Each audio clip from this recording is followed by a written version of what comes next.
Hello and good afternoon, ladies and gentlemen. Welcome to this week's new episode. Well, it's a breaking news episode. It's supposed to be the Xbox Factor podcast, but you know what? We're doing breaking news because guess what, folks? We have breaking news.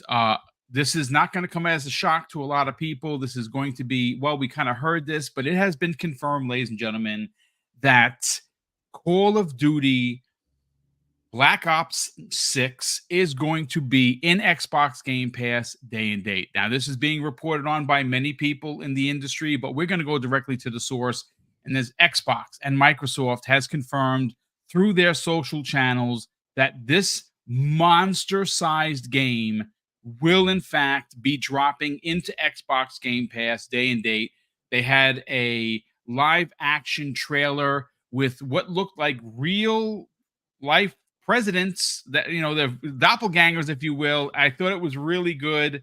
It was, look, the marketing is in full effect. I was just telling Hargeet and Jamie that there was pictures of people driving around a fake news van in Manhattan where it says the truth lies, and I'm like, holy shit, that is marketing 101. I'm going to tell you this, folks. No offense to anybody at Xbox that's listening. I love you guys. I'm going to be with you, hanging out with all the big wigs, hopefully on the 9th through the on the 9th, which of course is going to be the big showcase. But this is marketing at its absolute prime. Hargeet Chani, welcome, kind sir. This is the marketing. This is Activision marketing. Do they know how to put the needle to the record? What's up, brother? How you feeling? Doing well. Yeah. I mean, we knew that Activision would be marketing anyway, right? And I guess they're going full out, right? Like all out on this one. So that's good. That's good to see. And we started seeing stuff with Hellblade. Granted, that budget's going to be a lot lower on marketing because it's a smaller game, right? So the budget for the game itself wasn't that big. So this is Call of Duty, big budget, big marketing, right? And we should definitely be seeing it. Now, I guess the big question is, are you just seeing Call of Duty or do you see Xbox along with that? You are seeing Xbox. Xbox is, listen, they look. We are going to see Xbox plastered all over everything. This is the first time that they have returned to marketing since the end of the Xbox 360 era, where they stupidly gave the marketing or did not re-sign with Activision, and they allowed for Call of Duty to pretty much become a PlayStation staple, even though it's multiplat. They know how to listen. Two marketing behemoths. Activision knows how to market Call of Duty.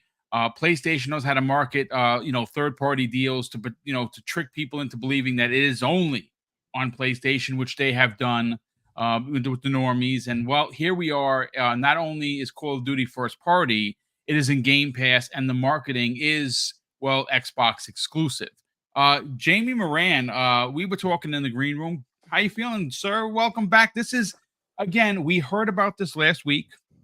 We had confirmations. We heard the Tom Hendersons and the Tom Warrens and the Jez Cordons of the world saying that this is what they heard. But now we have full-on confirmation that Call of Duty Black Ops 6 will, in fact, be dropping into Game Pass when it releases later this year. Good morning or good afternoon. How you feeling? I'm good, relatively. I think Call of Duty coming to Game Pass day one isn't exactly. I think it's not really a shock to anyone, really. Microsoft have been putting their first party content, every single first party game, in their service for 7 years now.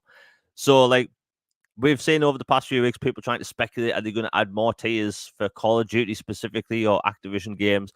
Is Activision games actually going to go to Game Pass, even though they've said multiple times, even though it was in multiple court documents, even the leaked ones? And then now it's official. I'm not exactly shocked, but it's a good time. And, Xbox, they're going to go all out. Activision Call of Duty marketing is bat crap crazy every single year, marketing all over the place. Even in a small city where I live, you'll see Call of Duty posters all over the place. So it's a big deal. And, the Xbox brand will obviously be on there. You have to realize back in the Call of Duty days, in its prime, in my opinion, 2008 to 2011, most Xboxes that were sold weren't because of exclusives, but because of Call of Duty. That's what your friends played. That's where it was marketed, and that marketing speaks volumes. All the PlayStation marketing over the past 5 years have had PlayStation exclusive and then tiny little print underneath skins. And that stuff works. And like you said, the normies do buy PlayStations for Call of Duty, and there's nothing wrong with that. Most people that buy a console in general are for Call of Duty, Madden, FIFA, all that kind of stuff. So it's a big deal. We are obviously going to see the detractors trying to make it a negative thing about how Game Pass is going to fail and all that stuff. What we see every week because it gets attention, but it's a good time. Indeed, it is. It's a great time. Now, the one thing that we heard last week, Hargeet, I'm going to you first on this, is that again, there's no confirmation that this is going to be multi-plat or not. Multi-generational, meaning that there's some talk that there is a PlayStation 4 version and an Xbox One version. I'm sadly disappointed by that, because obviously what that means is that that literally the game could potentially be held back, as we've heard many times before. Trying to instead of bringing those people from the older generation, which is now years old. You know what I'm saying? We're about to hit the 4th year of this generation. At what point, ladies and gentlemen, do we just not say sorry? You got to upgrade, kids. I know, like right now, it's not the greatest market for a lot of people, but I can't. Well, I can say that there is one platform that is giving the players boatloads of games for a very inexpensive price, and a new console could be as low as $200. Let's talk about that first. Yeah, so look, I'm putting together, as I've been saying, a video about PlayStation's state, right? What's going on with them. And one of the things I have in there is, remember those slides from Insomniac, where if this this actually happened, ABK was bought by Xbox, it would be a massive hit to their revenue and their bottom line, to the tune of $1.5 billion. Right, because it's not just the game, the 30%, which wasn't even 30%, it was whatever 20% that they were giving them.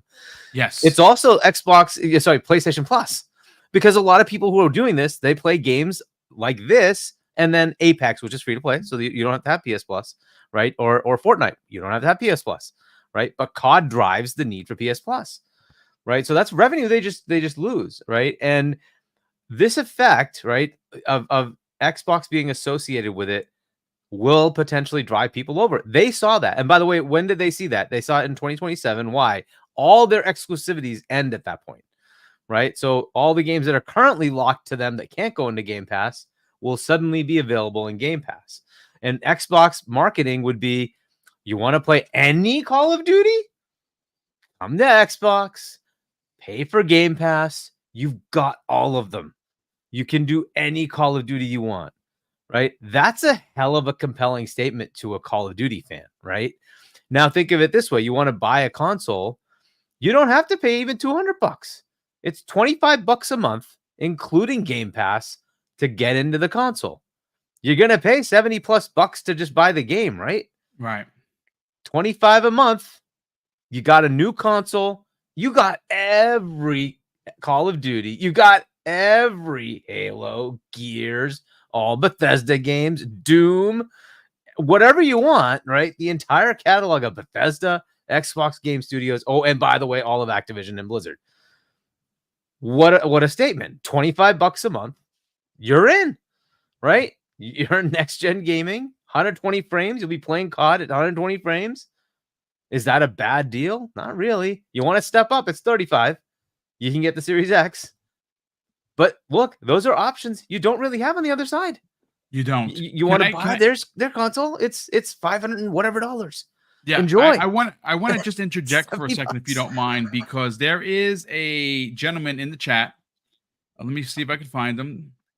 The Truman Channel, who says, "Who exactly is selling the Series S for $200? It's $300 where I sit." That is fine. That is today in May. When we're talking end of year, which is what the plan which I put forward and will get no money for, giving this $1 billion plan for Xbox, is during Black Friday. If you remember last year, the Series S was as low as $219 out the door with Game Pass for a month. If you don't think for a second that they're not going to slap Call of Duty on the box, put it in every store for $200 and give you 30 days worth of Game Pass for that $200, then you're just not reading the room. Now, maybe that's my fault as a host by not clarifying the statement. But if you do listen to the show regularly, I've been banging this drum for how long, Hargeet? Quite a bit. Yeah, we all have, right? We know this is going to happen. The whole ABK thing, we've been saying this is what's going to happen. We know this is going to happen. And like for those who don't know, yes, that's $200 we expect here in the US, but they usually have discounts in the rest of the world, which will be equivalent to that, whatever that is in your currency, right? So we would expect it to be around that mark. And then, yeah, it's going to have Call of Duty. And if they're smart, they say, Call of Duty, Black Ops 6 plus all classic Call of Duties, because that exempts them from the last couple that they can't put in Game Pass, right? All classic Call of Duties, play them here with Game Pass, right? Yes. There you go. And then the 25, for those who don't know, I'm talking about the Xbox All Access program. I believe that's what it's called. Which is still active, by the way. Yes, that is correct. Which in many countries, but not all of them, allows you to buy it on a monthly basis for 2 years. You pay a monthly basis for 2 years, and then you own it. And it includes 2 years of Game Pass. So you get Game Pass Ultimate with it, and you get the console. At 35, it's Series X. At 25, it's Series S. So fantastic way to get into it. It's readily available almost all the time because people usually don't take advantage of it. I don't know why, but take advantage of it if your family income situation is tight. $25 a month, right? Give up Netflix and you get Call of Duty, right? It's just like you got to pick one of them, right? Whatever it is, right? But that's what they're offering you. They give you that option, and you get the entire catalog of Xbox, which now is very expansive, plus EA, plus all the other third-party deals. But a lot of Ubisoft games end up there, et cetera, right? You get a whole bunch of these, plus all these Japanese games. They're trying their hardest to get all these Japanese games in there, some day and date, right? So you got a lot of catalog of games. It's a very compelling deal, especially in a down economy. And we might not say, okay, here in the US, we're told it's a great. The rest of the world is not like that. They're being honest that it's bad out there. And that's just the way it is. And we can say maybe it's even good here. We're still only 5% of the world. There's 95% out there. It's good for them to have these kind of options to give somebody a cheaper option versus PlayStation, who's still charging full price for their console. And so, to be fair, is Xbox. Though recently you're seeing the Series X at $450. I don't know if there's discounts for the Series S, but recently they've discounted that. And I think there's now a state of, what is it? Something like that they have that's going on tomorrow onwards. That will discount the console $50. Yes, $50. They will be discounting their console for $50 for the next couple of weeks, right? Yeah. So, but look, going to Game Pass, that's cool. What they're doing with marketing is much more interesting to me. It's how they're going to tell people Xbox is the home of Call of Duty from now on. Yep. That is the big deal. Once that starts to get out there, then people will start looking at it. Once they look at it, what is this whole marketing of Game Pass? What the heck is Game Pass? Oh, and then they start to see what the heck they can get for it, right? And the whole thing starts to shift, right? Now, what would be even more awesome is if they announce Family Plan, and then they make it so compelling that you're like, wait, so I can do this with like 5 of my friends? Yo, where do I sign up? Yeah. Right. Well, Hargeet, first of all, let's welcome in Infinite Umbra. Umbra, how you feeling, brother? How was your weekend? You're on mute, brother. We will get to Umbra in a hot second. So listen, as we wait for it, you popped in, there he is. Yeah, the screen froze on me for a second, oddly enough. Hey, good morning, guys. How's everything, man? How was your weekend? The weekend was pretty good. I got a little bit of rest before I got in here, actually. But I saw the news, of course, before I did do that. So good news, of course. I still wonder how the ramifications of this is going to work out, but I'm hoping for good things. But well, yeah, we're gonna actually get into it because the boo birds are out, folks. There are the people concerned for Game Pass, people concerned for the $3 trillion company on how they're gonna make their money back, and that comes the way of Brad Sams. We will get into what Brad Sams had to say.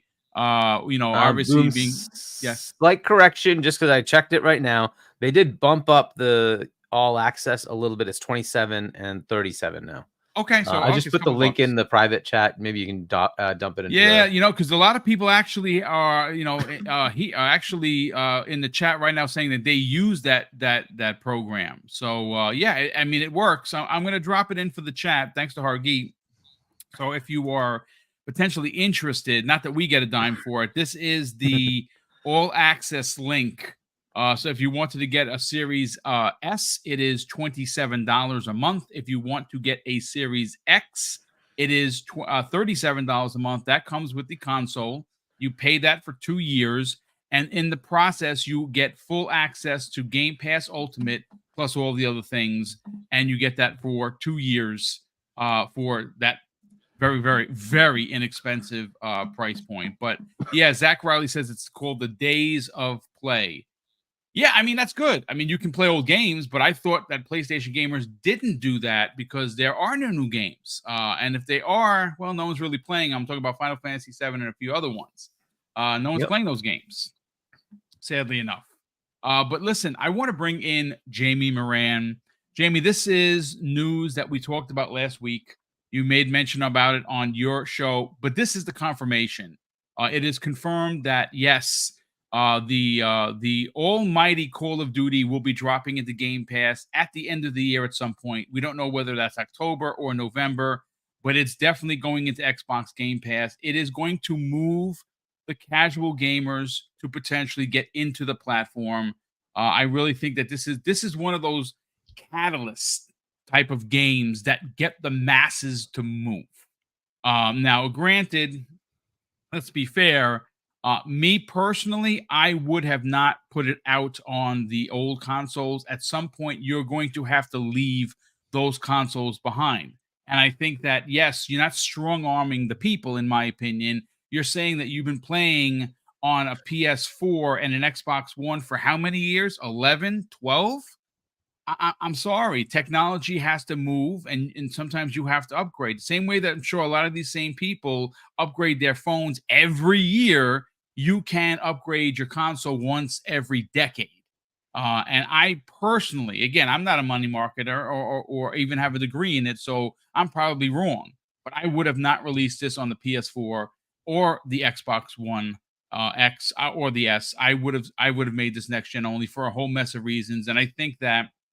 And again, it's speculation. We don't have it confirmed from Xbox or Activision for that matter, but we do have Game Pass gets a big one. This is a mountain mover. Let's get your hot take on this.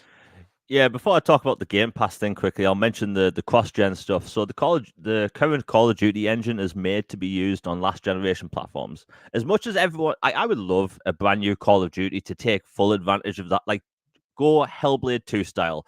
Make my mind blow out my face, right? I would love that to happen.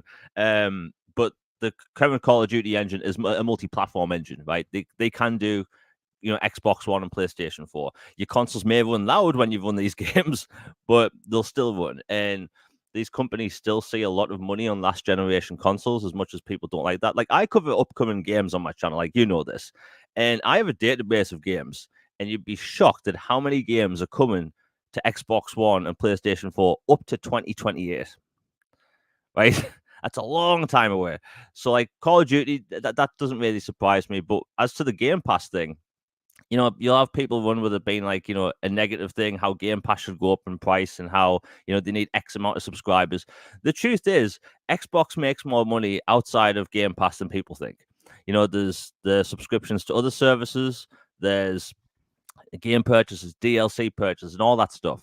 The amount of microtransactions people purchase in games is ridiculous. Now, Microsoft, they are banking on Call of Duty gamers. Call of Duty gamers only play Call of Duty every year. They buy a console and they buy one game. That's it. We call them normies, right? And that's the majority of these console sales. PlayStation and Xbox. Nobody buys Halo, a console for Halo or Uncharted now. They buy it for Call of Duty. The masses, should I say? People still buy them for the exclusives, but the masses buy them for Call of Duty. And if you can transfer people over to Xbox, which they will, we don't know the number yet, those people will open up Game Pass, see their beloved Call of Duty games, and they'll see other games that they've never tried before. And then their barrier to entry for other games, maybe RPGs, co-op games, single-player action-adventure games, their barrier of entry drops to zero. They can just download them without worrying about price. And if they like them that much, they might buy expansions, maybe microtransactions in other games they wouldn't normally play. That's going to be a lot of money Microsoft makes. Now, people can talk. I know we're going to talk about the Brad Sams thing in a bit. Yeah, we're gonna come back around to that because that's very interesting. His breakdown is very interesting on how many new subscribers they have to have, and I think they're gonna get them in spades. But that's we'll get into it. Yeah. And I put like this: Netflix just put out a $100 million Titanfall ripoff starring Jennifer Lopez. It's actually really good, to be honest with you. Right. I maybe want to play Titanfall, to be honest. I'll be honest. I can be a bit of a film snob sometimes. I love this. It was Titanfall 2. It blatantly ripped off Titanfall 2. Yeah, but you know what I love? Titanfall 2. And this is a blatant $100 million film. Some of the best special effects I've seen in a while. And do you really think that they had, let's say, 2 million plus subscribers for a Jennifer Lopez Titanfall ripoff? No. These subscription models make money to cover what they're putting out and more. And yes, Xbox may have a number internally what they need to cover, but their subscription numbers are always going up. We never hear about numbers going down. They can stagnate if there haven't been any big releases. That happens with any subscription service, Disney Plus, for instance. But I think, it's the big Call of Duty is the biggest game every single year when a GTA game doesn't release. Call of Duty is the game everybody buys. It's the game that people swear they're not going to buy that year. And when November comes around, what do? They buy it because their friends got it, right? I've done it. Everyone's done it. And Call of Duty marketing speaks volumes. So Call of Duty, my main complaint about Xbox are two things: messaging and marketing. They don't seem to market their first-party games that well, in my opinion. But Call of Duty, that stuff is plastered everywhere. Everywhere. Even before the pandemic started, there was a bar near me that they were giving out Call of Duty t-shirts if you bought 4 pints of Guinness. Right? And I don't drink Guinness, and I got a few t-shirts. But that marketing is everywhere. And I think a lot of people don't actually recognize that. They just see Call of Duty, they brush it off as this normie game. It's not. It's the biggest game around that isn't, GTA. It's a big deal. Yeah, it's look, the bottom line is that it's Call of Duty. Now, I'm not going to get into a de-measuring match, which is bigger, Call of Duty or Grand Theft Auto. Right now, Grand Theft Auto isn't coming out until holiday of 2025, so they've been moved off the board. What is coming out this year is the new Call of Duty. It happens to be Black Ops 6, which by any stretch on any day of the week is one of the most popular in the series. As much as Modern Warfare has been great and continues to be great, maybe not so much for 3, because 3 was a little undercooked in my opinion. I mean, I enjoyed it. I played through it and had a good time with it. But Black Ops is a big deal. This being an Xbox Game Pass is going to move new subscribers. It is going to get people to invest in the platform that were never here. The normies, Infinite Umbra, who we talk about on a regular basis, aren't as normy as we try to paint a picture like, oh, they're not going to know what Game Pass is. You see, here's the difference in 2024, Umbra. Subscription services are a normal thing. In 2017, you had a handful. You had a Netflix, and you had a few others, but you did not have what you have today. Everyone, and I mean literally everyone, whether it be music or movies or TV, there is a subscription service for something, and most people have about 5, sometimes even 10. So maybe they're not a traditional hardcore gamer and they don't understand or even know that this exists. What they do know is Call of Duty.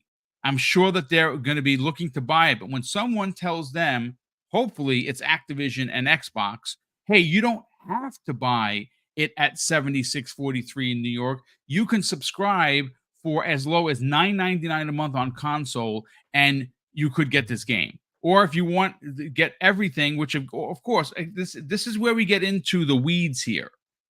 You know, everyone starts talking about, well, the price. The $3 trillion company is going to lose out on this deal. How could they put Call of Duty in there? Well, here's the thing. If you're a PlayStation player or potentially going to be a new PlayStation player, you are buying a $500 console.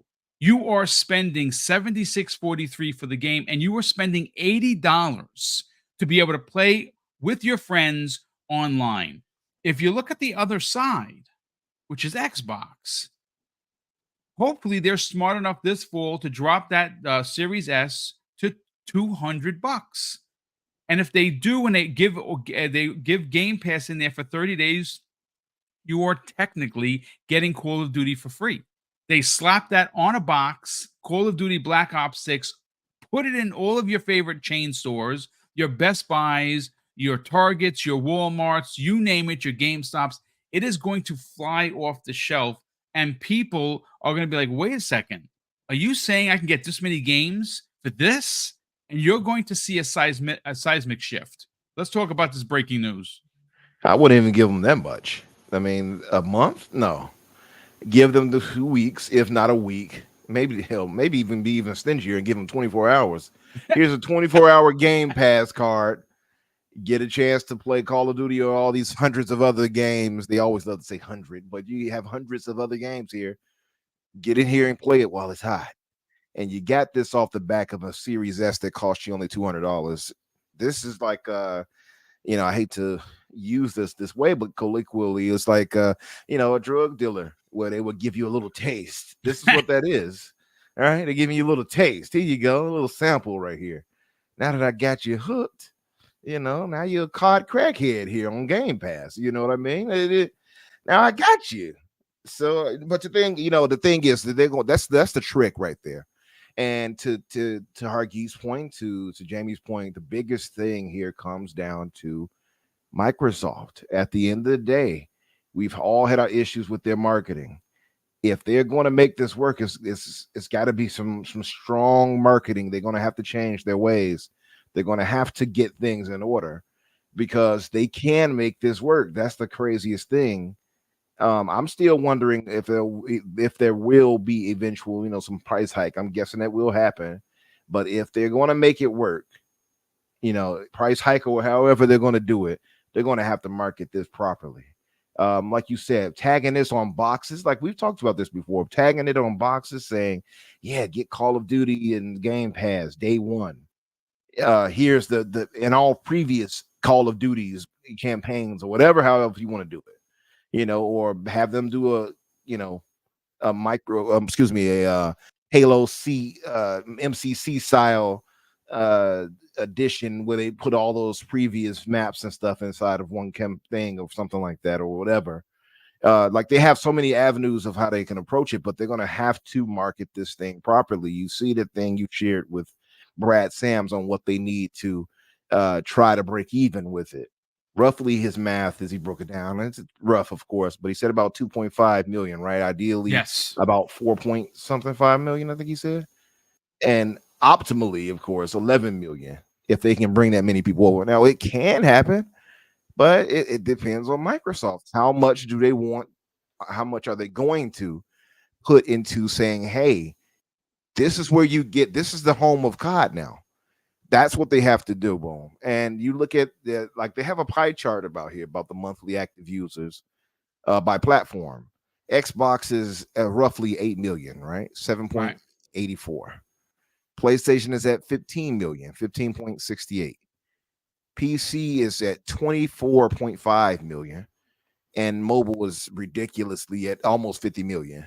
Like that's insane right there. But if they can pull those, like they're fine with mobile, they can leave them where they're at. But I would imagine the PC has some crossover where they're not, they're free of not having to pay for online. So I would imagine if they could possibly get them to pull them into it, because it's like, I think only like 5 million PC Game Pass users or subscribers, right?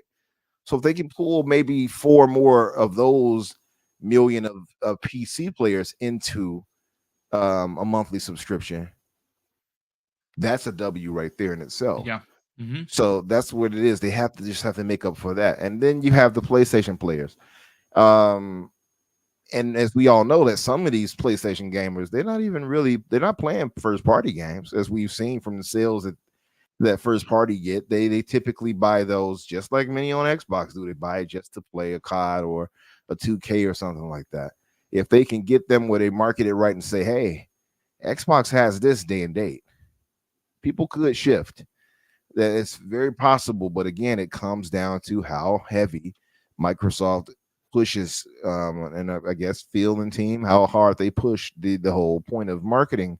When it comes to, they can't do the same old tried and true, oh yeah, you get here's Game Pass, get game. They're gonna have to really be aggressive, I think, to really shift the narrative. And if they can do that, then that's what I would say, where this will really, really take off, because we see the potential there. We know it for us. It's like, yeah, this is a W. This is obvious. This is an obvious win for them, right? But if you want to bring in the masses and to convert that over to, new subs, they're going to have to market. You're going to have to spend money to make money, as they say. So if they can do that, hey, I'm all for it. Like, again, put this stuff on the Xbox boxes.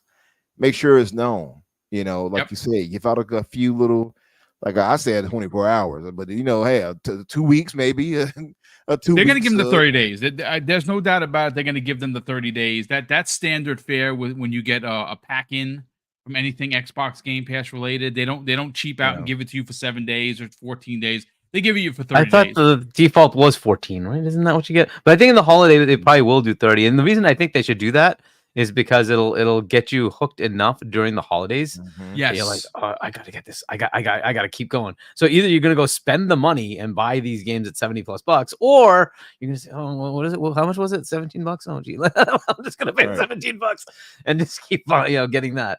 And then of course there are discounts, and I've put it out there. There are plenty of discounts. You can get like 3 months for like $28.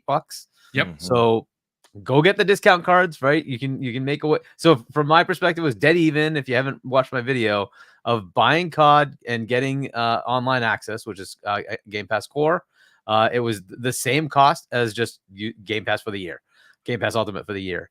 Same on PC. It was $71 to just get discounted Game Pass PC for the year than it was to just buy COD at $70. So $1 extra and you have everything. So it's just really worth it. Game Pass is just really worth it. Yeah, it's more so, again, even more of a W2, like you saying. What you're saying is if they get it and also say, hey, we get all these other games we can also play.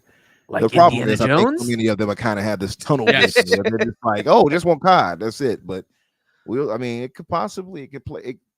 I guess it could parlay. It depends on how Microsoft markets it, because if they're going to sign up for it, they're not likely to be like, oh, I want to play all these other third-party games or first-party games. They're probably just thinking COD. But I think that, that's still something to say, like, hey, but you're paying the same price you would if you bought the full thing, but you're getting all of this included. Exactly. I'm pretty sure PC gamers will look at it and be like, yeah, why not? Well, it makes sense that they're now pushing forward like today, right? Like, why start pushing the envelope? Because the marketing, the mass marketing is already starting. Call of Duty Black Ops 6 isn't coming out until November. We're in May. What's happening next month, though, is the Xbox Games Showcase, where, depending on who you ask and who you listen to, is expected to be the Xbox Year of Dreams. It is supposed to be. The gauntlets are off. There are no safety nets. They're going full balls to the wall, and they're going to do it leading the charge with Call of Duty. It's going to be out there. It has been out there all weekend. The truth lies. It's on billboards. It's on real vehicles, Channel 6 vehicles running through Manhattan, which is crazy, where it actually says the truth lies, and there's these posters all over the place like it was in the 80s. And listen, they're going to market the H at us because, again, from the ground floor up, services are not unusual anymore to the normies. They're just not. So You want to add something, Hargeet? Yeah, if you think, like, we're hearing rumors, right? These are rumors. Doom might be announced, right? Maybe coming this year.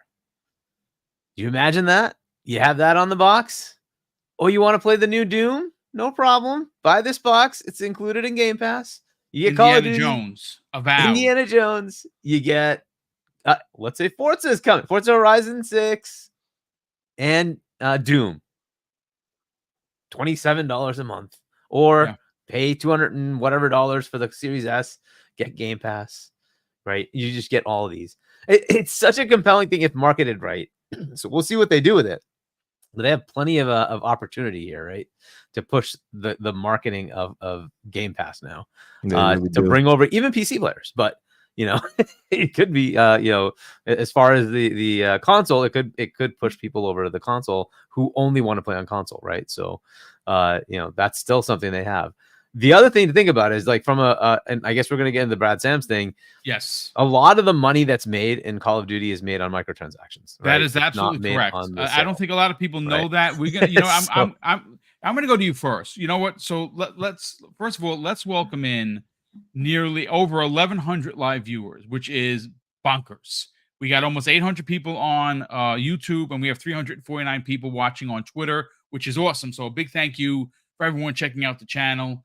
I want to pull up the Brad Sams tweets. Now, I like Brad. I know Brad. We've talked. He's been on the show several times. He hasn't been on in a couple of years because he's very busy. But he put out a tweet that got 561 likes, 77 retweets, and 164 messages. Some of which were not really. Let's just say I'm not going to repeat them. I don't think Brad is engagement hunting or clickbaiting here. He's putting out an opinion. And his opinion goes as such, ladies and gentlemen. I'm going to read verbatim. Brad Sams says, rough math suggests that Xbox needs to at least get 2.5 million subs for this to make sense. Optimally, around 4.7 to 5 million, and in a perfect world, 11 million to fully recover potential lost sales in the first month. Now, here, okay. He has an asterisk. I want to read that before I kind of give my verdict of it, which I don't agree at all, based on some of the math that Hargeet has brought forth for us. He says, numbers based on info pulled from the FTC versus Microsoft Activision earnings. So, Hargeet, why I disagree 1,000% is him suggesting that everyone that is anyone is going to play on Xbox Game Pass. We know that is not, in fact, true. Okay. Last year, and I have the numbers in front of me, they moved 21.1 million copies in 6 weeks to the end of the year. It came out mid-November. That is to December 31st. That is ridiculous. It was the most selling game in November, and it just missed being the best-selling game which is shocking because usually it is, to Hogwarts, which Hogwarts deserves that crown because that was an amazing game. Where I disagree is based on the math that you're talking about, the breakdown of 8 million here, 13 million here, 24 million on PC. Here's the thing. People are still going to buy this game on PlayStation. If it was next gen only, like I had originally suggested it could be, then they would potentially move over to Xbox because the price is just too cheap not to get a Series S and get this game for $17 a month. But there's still a chance that people are going to be at PlayStation and see that this deal is, well, it's too good to be true. These are the normies. And in this conundrum that we're talking about, you got to remember, you mentioned a bunch of games that are going to be in there, potentially Doom, right? Hellblade just released. That's a big one. That's taken over social media. Everyone is posting about it. Phenomenal game. I'm in my third playthrough right now. Okay, but you also have Indiana Jones. You have Avowed. You have quite a few other games that will be in Game Pass. And OPS, by the way, this is the outlier. When they, and I say Xbox announces in June for the redacted or no longer redacted Call of Duty event, and they say that they're putting every Call of Duty inside of Xbox Game Pass along with the new one. You're going to see what I believe to be a seismic shift. Let's get your hot take. Yeah, as far as the money thing, like this is always a problem when you try to do things kind of like off the cuff, right? And it's still a good thing to put out there that, hey, it's going to shift sales in a certain way. Microsoft's not stupid; they know that there's potentials for this. But look, Nintendo's being added as a platform, and Nintendo is not a slouch, right? So you're going to get some sales there, right? So whatever that number is, maybe it's not huge, but it could be in the millions, right? And then not everybody from PlayStation is suddenly going to say, I'm moving over to Xbox. We already know that, right? That's how they were able to prove that this was not going to kill PlayStation when they were at the CMA, right? So we know that there's still going to be players over there, whatever number that is. And again, the large chunk of money that they make it's not off of the sales of the game. It's off of microtransactions. That's how Warzone makes money at all, right? Warzone's free to play. So they make a lot. We're talking like 4 or 5 plus billion in revenue in microtransactions, right? It's a lot. The entire revenue of ABK, by the way, was like 9 when they were bought. Just to put that in perspective, right? This doesn't include World of Warcraft, Diablo, all the other stuff, right? And the sales of COD, right? So they're making a lot of money just on micro, and that's pure profit, guys. Like, how much do you think they're spending to make those microtransactions? That's very, very little cost. It's just pure profits. It's like it just goes direct to bottom line. It's a massive amount of get, right? So I'm not worried about them making money. They'll be fine. They already are, getting money for Game Pass. It's not for free, right? So that is still already accounted for. So do they need extra? No, I think for the future of Game Pass, they want extra. I think they would love to see a growth pattern. And I think there are players out there that are willing to switch over and go to Game Pass, right? And especially if you say, "Hey, all of COD, wow, that's a pretty compelling thing." And for all those who are like, "Well, I bought all these CODs on well, they're in Game Pass. Who cares?" Right? You don't have to worry about your catalog being over in PlayStation when they're available to you, right? As part of your Game Pass subscription, which just happens to cost you as much as just buying the game anyway. So you get the thing, you're good, you got everything plus all these other benefits if you want them, right? If you want to play Titanfall, for instance, that's in Game Pass. You want to play Battlefield, hey, it's also in Game Pass. You want to play Madden, it's also in Game Pass. NBA 2K, that's also in any one of those. You just and again, it's just gravy at that point, right? You're not paying extra, you just have it, right? You want to play Halo, well, hey, it's in Game Pass. Right, welcome back, guys. Want to play Halo? It's here. So they can potentially do that, right? There's so much of a benefit. And as far as the money, it'll work itself out. I don't think it's that big a deal. They've worked out the numbers, so I think it's okay. But the other platforms will help. It doesn't hurt to get the $50-ish that they're getting, because they weren't doing the 70-30. They were doing a bit more. So they're gonna get a lot, as far as that sale, but I don't think that's what they're banking on. I think they're banking on getting other sales on their system, right? They're going to get money if you happen to play games on Xbox and buy other games. All the microtransactions go towards the platform. So they're just getting money for all that, right? This is an interesting time. Like, Xbox has all these games being announced, all this excitement going to the platform. Nintendo will have something at the end of the year to tell you about their platform. I'm curious what PlayStation is going to do for us, right? And if PlayStation is kind of empty for the next year or so, it just happens to give you this opportunity to switch over. And I don't know that it's going to be as big of a headache as far as the money. As far as subscriptions, I think it will drive some. I do think it'll drive some. How much? 10%? That's about 3 million. That seems reasonable. That seems like a reasonable thing when you have this. Plus, remember, we're also just starting to really have that floodgate opened of the number of games that Xbox is releasing, Yes. Right. And you have to say that, okay, well, look, if my competition, like my console, I bought a PS5 and, I'm just putting this as a hypothetical, and the games I've played so far have all been PS4 games, except for Spider-Man 2, Ratchet and Clank, and Returnal, Demon Souls as well. But that's just a remaster, right? Is that enough? Is that really compelling enough? What's my next game? It's going to be what, like Concord? Is it going to be Fair Games? Like, what is the next thing that's going to pull me to it? Is Marathon going to be exclusive to next gen? Probably not, to be honest. I think it's probably going to say I'm everywhere because I want the number of players, right? So what is the and of course Marathon's going everywhere. They're going to be on Xbox, PC, PlayStation. Heck, they put it on Switch if they could do it. They don't care. They want to be everywhere, right?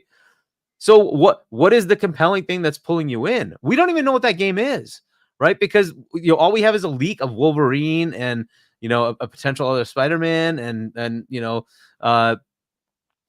had a multiplayer game that they've canned. It's not happening anymore, right? What do we have from them, right? And so you look at that side versus this side, and I'm telling you, Nintendo's gonna have a killer freaking showcase near the end of the year to tell you this is what we're launching with in 6 months, and you're gonna have all the games you want, right? What's the other side gonna say? And it better be pretty good, because otherwise, who's gonna want to be there? You're eventually gonna say, I want to be with their games, so I'm gonna go over to the other side, especially if the price barrier is so low, right? And again, market it right, and now they have the budget to market it because they're using Activision's Call of Duty marketing budget. They can do some pretty serious things here. So look, if marketed correctly, the box could say included Call of Duty Black Ops 6 plus all these games, right? And there's just picture after picture after picture, because you've got Game Pass and you got all these games included gratis. You have it all. Enjoy, right? It's a compelling freaking argument, and depending on how this gets marketed and gamers understand it, it could bring people over. And look, if PC's the place you want to play, they're happy, by the way. Part of that whole division is the Windows line and the revenue stream, and Microsoft's happy to continue to make billions upon billions on Windows, right? That's not a small business for them. They're very happy to keep getting PC money, right? If you want to play on Xbox, on the console, they've got that for you too, and they're happy to give it to you wherever you want, right? You want to play on PC with Game Pass, they're happy to give it to you there. You want to buy it on Steam, no problem, right? They're happy to give it wherever you want. But they're just making money, right? And so I don't know that the money part of it is going to factor that badly. So will they get a few million subscribers? Probably. I think that'll end up happening. Will they get 5 to 10 million? It'd be nice. I wouldn't expect it, but it'd be a real cool benefit, right? If it happens, that'd be fantastic. And it kind of solidifies Game Pass. If it gets to that 40, 50 million range, I think it kind of just stays as is and continues to keep going, because it's sustainable enough at that point, and it'll be happy and it'll be fine, right? Because again, a lot of the money from this is made in microtransactions. It's just the way it is. It's billions upon billions. It's on microtransactions. Yeah. So I think they'll be fine. I like they've done the math. They figured this out. Microsoft is not a slouch. They literally are the most valuable company because people keep getting returns and keep investing in that company. Right. They know what they're doing. They're going to be fine. We all kind of want to figure out how they're going to make their money back. It's a different model. Do we do that every time there's a new show on Netflix? No, we never hear about it, brother. Money back. Yeah. How will they make their money back? Like, why do we care? They have the best finance people. They literally are returning. Their last quarter was 22 billion in net operating. It was profit, pure profit that they gave back to the shareholders. You don't have to worry about them. Just to put this in perspective, the entire year of Sony was 7.7 billion in profit. The entire year of Sony is 7.7 billion in profit. The entire company, right? Microsoft was 98 billion. Wow. Profit. Okay. Don't worry about them. That's Do not worry about that. Again, no mathematician here, but that's $91 billion more to figure it out than Sony. So they're slightly bigger. It's slightly bigger. Take it easy, pocket watching community. Call of Duty Activision, Xbox, and Microsoft, take a couple of breaths, is going to be okay. Listen, I want to bring in Jamie Moran because Jamie Hargeet really did put a great finite bow on this, where the microtransactions are where Call of Duty makes its money.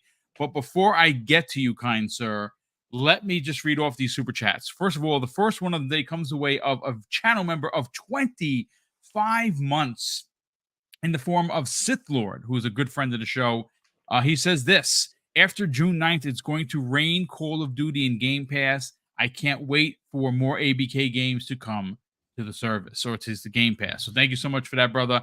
Will Lewis, welcome to the show, Will. He says, I did all access for three Xboxes, me and my two kids. Nice. That's nice. awesome, dude. So you got you got 3 consoles, and you weren't like sent to the to the poorhouse because of it. That is pretty dope. And they're the only platform that is doing that. Simon Brandy drops a very generous £5 super chat and says, read this headline from Metro and tell me that there's no Xbox tax.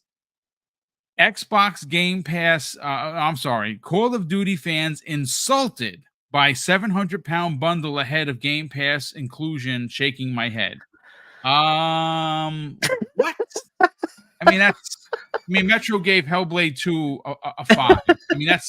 That's all. Listen, put them on the pay no mind list. Block them, unsubscribe. Yes. Just they are just garbage magazine looking for. They're chasing clicks. Yes, I think they should have changed that title to Call of Duty fans insulted by the fact that Metro even exists. Sorry. There you go. That's even better. Let's see. Adidas 20 drops a very generous $5 super chat and says, what's up, Ginger Ale, Mr. Olives, and my Chicago brother? Salute, Elusive Gamer. Thank you so much for that, Mr. Olives, because he's talking about C-Money, who doesn't like mustard, he doesn't like mayo, and doesn't like olives. And I always have the background to piss off C-Money. Yeah. There it is, olives. I love it. Thank you so much, Shout out Adidas 20. JJ Saying 117 drops a very generous $2 super chat and says, imagine Call of Duty Season 4 Pass as free perk for Game Pass subscribers. You're gonna see the perks play a big role in this. What and how? Well, we're gonna find out soon enough. Will Lewis drops an additional very generous $5 super chat, and Will goes on to say, can't wait for Black Ops 6 to come out, and that the PlayStation fanboys to start using Steam player account only, and state Xbox killed Call of Duty, ignoring other platforms. Yeah, they're just narrative chasers, man. Clean up your timeline. If you don't want to block anybody so people take pictures of he blocked me, just mute them so you don't have to hear their shenanigans. It's fun. You know what they're going to do, right? What's they're going to try to suddenly big up X Defiant. Oh, yeah. Of course they are. Yeah, and it's doing very well, as a matter of fact. I think this morning it had 700,000 concurrent players, which is a big deal. The game is apparently really good. A lot of people are enjoying it. Hey, that's awesome. It's good. No one, awesome. No Expect one beats the narrative Call of Duty. to be Call of Duty X Defiant, Call of Duty Killer X Defiant. Watch what I say. Yeah, well, we will see. Jamie, I want to go to you, sir. Okay, so Hargeet really did break it down in a great way. He used a lot of big numbers, a number that's very understandable to the conversation we're about to have. Microtransactions, as we know, for Call of Duty specifically, are where this game makes its money. Now, how many people are going to move into Xbox Game Pass based on what Brad Sams is saying? He said they need 2.5 every month to make that money back. And obviously, he goes up a little further with 4.7 to 5. And of course, the golden unicorn, if you will, is 11 million. Are they going to see 11 million new subscribers? Well, I don't know. But if there's one game that's going to get people to subscribe to a service that everyone is well aware of, because we're now in modern times where streaming services are a normal thing, you could see 5 million, because look, Call of Duty is big, but that's not all that they have, especially when you look at this year. And we have a showcase, which is going to apparently be the year of dreams for Xbox. I think they're hitting on all cylinders. What are your thoughts? Hargeet was right. first of all, we have to take a step back and stop worrying about these corporations' wallets. Too many people worry about, are these companies making enough money? It's like they make billions and Microsoft is worth trillions. Stop caring, right?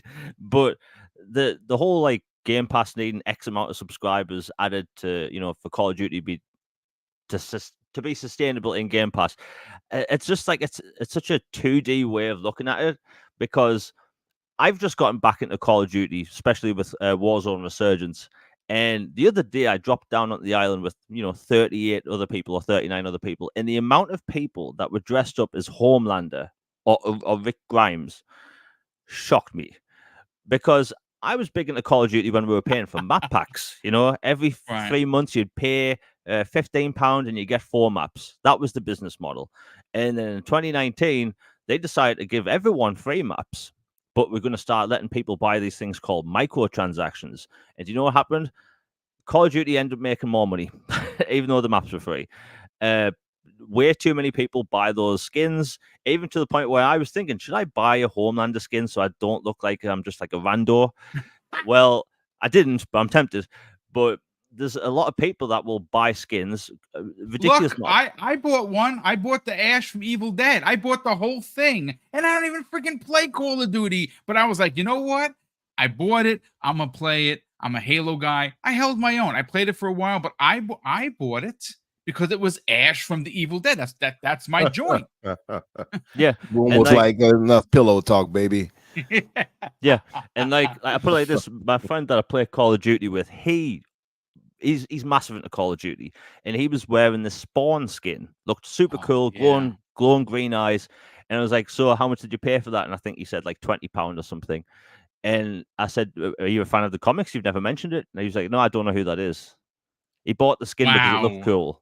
Right? It looked cool. Yeah. And a lot of people do that. And like there's a ridiculous amount of money. Like I have this no microtransactions rule, which I'm trying to stick to, but this game makes it difficult. But there's a lot of people that just buy these skins and they see a new skin and they buy another one. I'm curious, what's the point at this point? Like the no microtransactions thing might have worked if everybody banded together and said we're never going to do it. That ship has so sailed.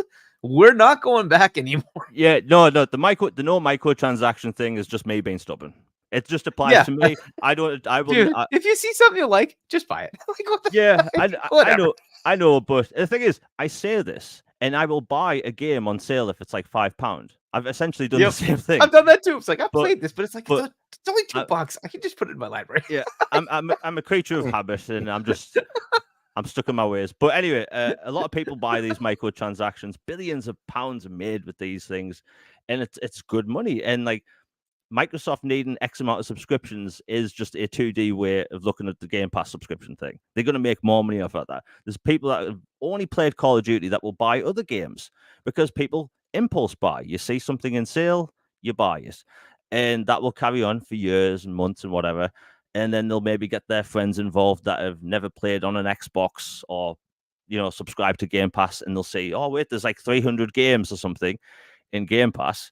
And then they'll try those things out. Like my friend that I've just talked about that's obsessed with Call of Duty, he only played Call of Duty up until he got Game Pass a few years ago. Now his main game he plays is RPGs. So as a consumer, and I will always use him as a business model talking point, because like he was changed from a Call of Duty only player to someone that plays Call of Duty in other genres now. So now Microsoft gets more money off him every year as a consumer, and that will apply to millions of people.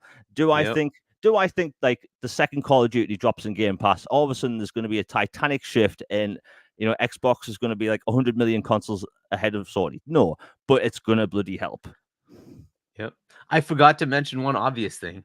They're going to do the same thing they do every time, which is you want it 3 days early, pay the extra upgrade fee. $30. The $30 upgrade. Yeah. Right. And suddenly all those players that would normally be spending $70 will spend the extra 30 to play it 3 days early. They will.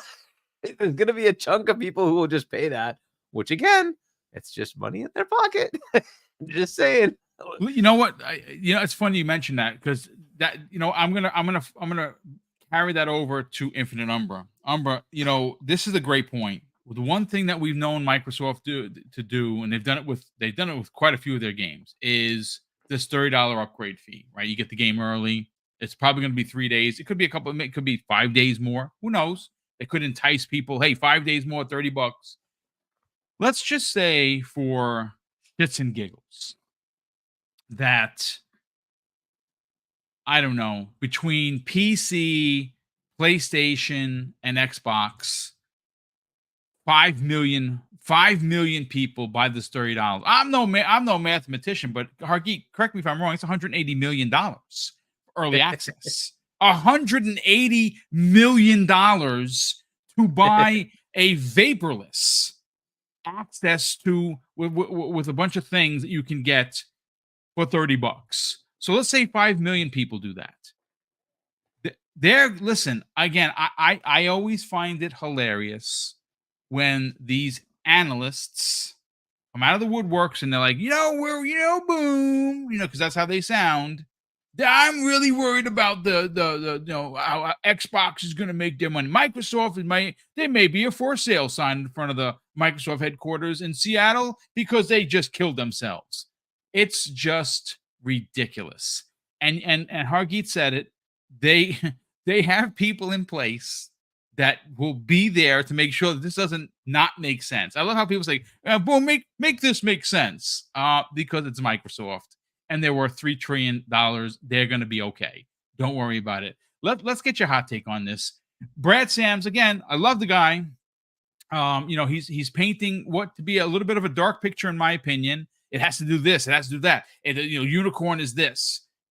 2.5 million new subscribers seems like a drop in the bucket because guess why? Oh, I don't know. Something like Starfield had people more than any time in the platform's history subscribe to Xbox Game Pass, and that was Starfield. Yes, it's big. Yes, it's Bethesda.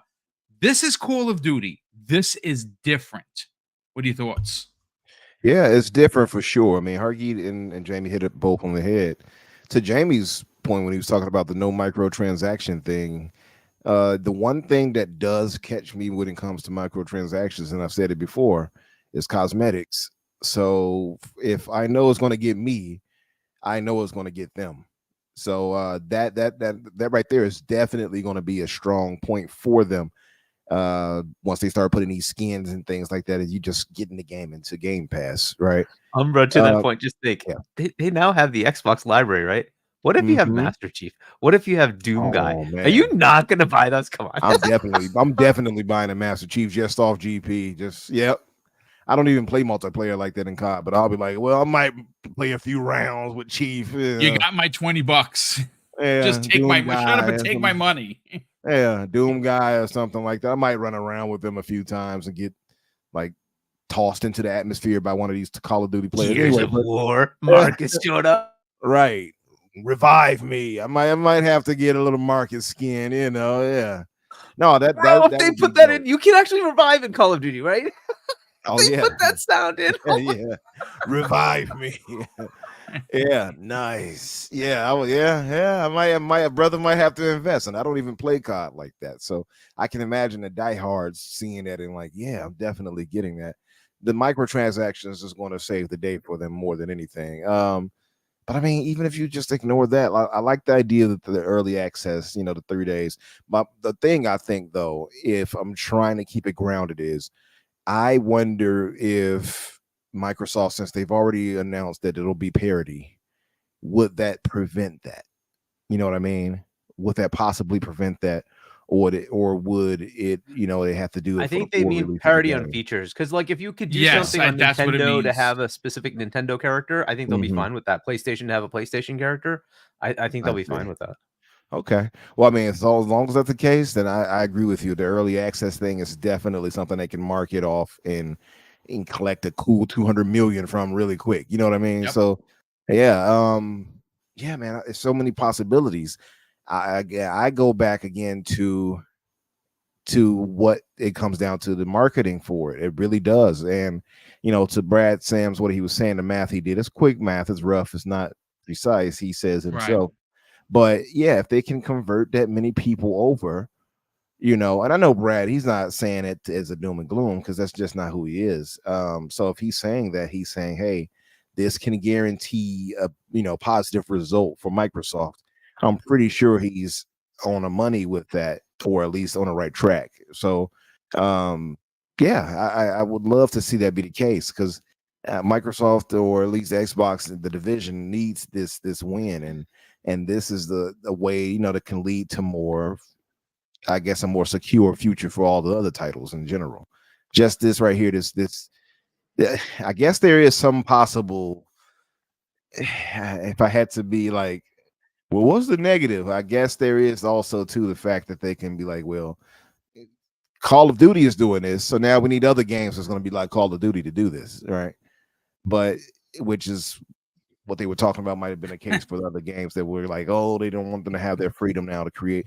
Anyway, that's just my own thinking, but I get weird when I come to that. But again, I think this is a W for sure, especially once this showcase happens and then I'm going to announce all previous Call of Duties coming to Game Pass. So I can't really see a negative here. My only worry is that Microsoft doesn't market it right. I just hope that they really go all out. That's what I'm hoping. I'm hoping they don't shrift it and really go all out and do what they have to do to get this thing the way they need to get it. So another cool thing here is that now that they have this vehicle with 100 million plus players, every game they release, this could be the marketing vehicle. We're going to put a skin out for Perfect Dark. Perfect Dark's coming out. And right, and you get automatic advertising in Call of Duty that game is coming out because you have a skin for Joanna Dark. Yeah, good boy. You know what? It's funny, Umbra. You made mention of something that was interesting, because everyone on the panel here, if we were all to be polled, I think the first thing that's going to jump out of our opinion is how poorly Xbox markets their stuff. They've done better. But the truth of the matter is that when it comes to Xbox Game Pass, the same way, like, oh, you can get 100 games. They've been saying that since 2017. That's 500 games in there. You know what I'm saying? So they don't really market that well. Curry Cosmos in the chat says it's Activision. It's marketing. That's marketing, and it's already started. And you know something? To that point, we're already seeing the marketing go full on blitzkrieg. Like it is fully on. It is here, there, and everywhere.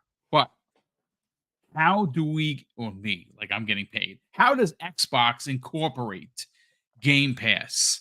Well, the showcase is going to be an Xbox Game Pass showcase. I don't know this for sure, but I think that if I'm a betting kind of a guy, everything that you see on that stage on Sunday, June 9th, is going to be in Game Pass day and date. And Game Pass is going to be plastered all over the place. And remember, just remember now, this is where we get into the weeds here.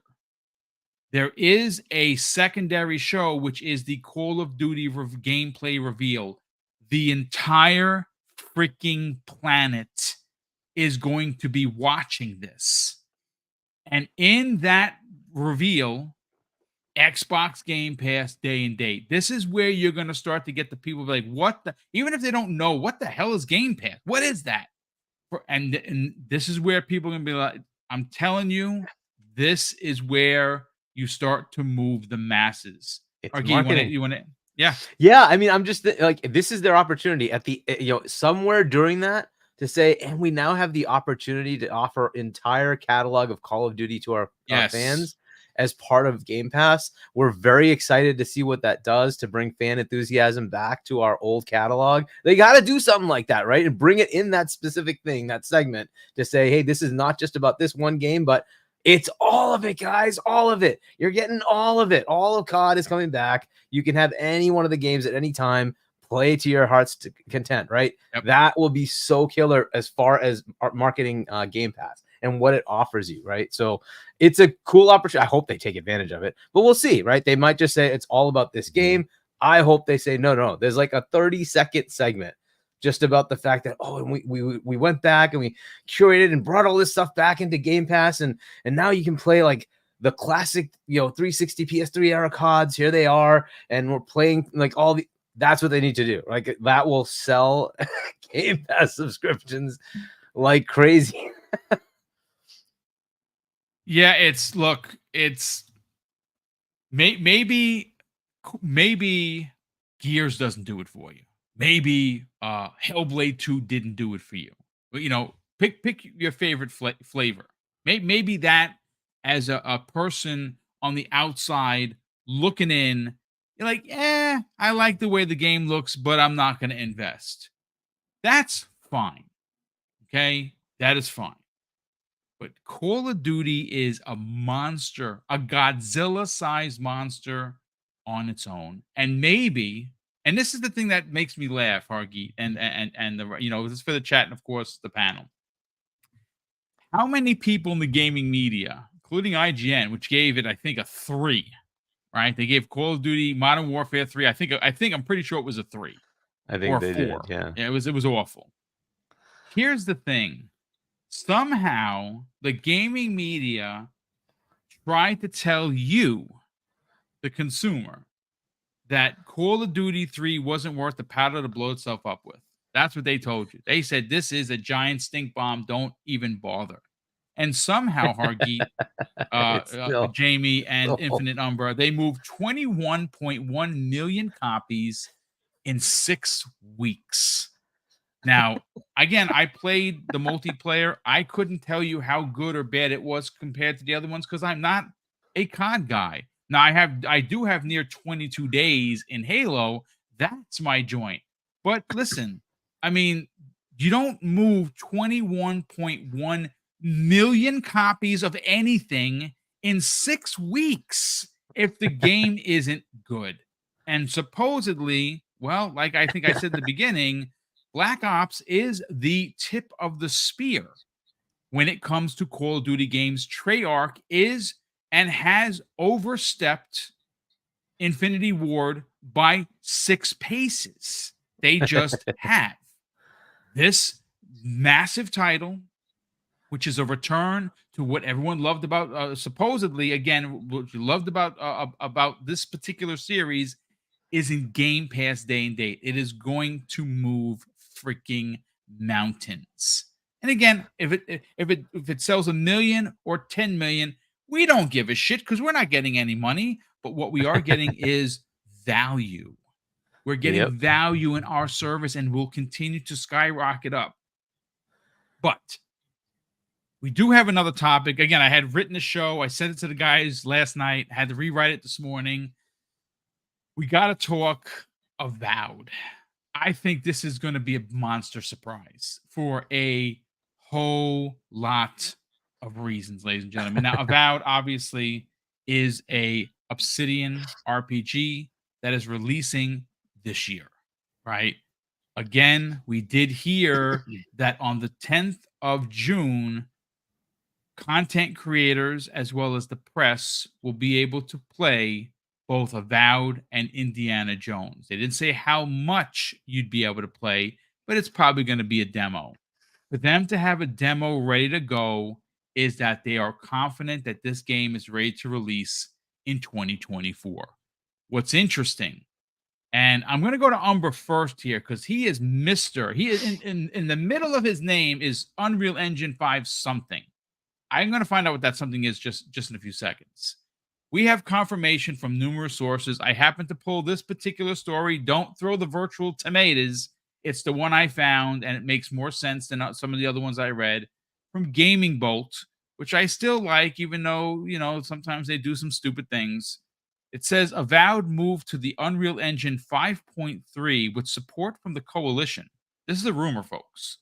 Now, this was posted on May 28th. It was written by Joel Daniels.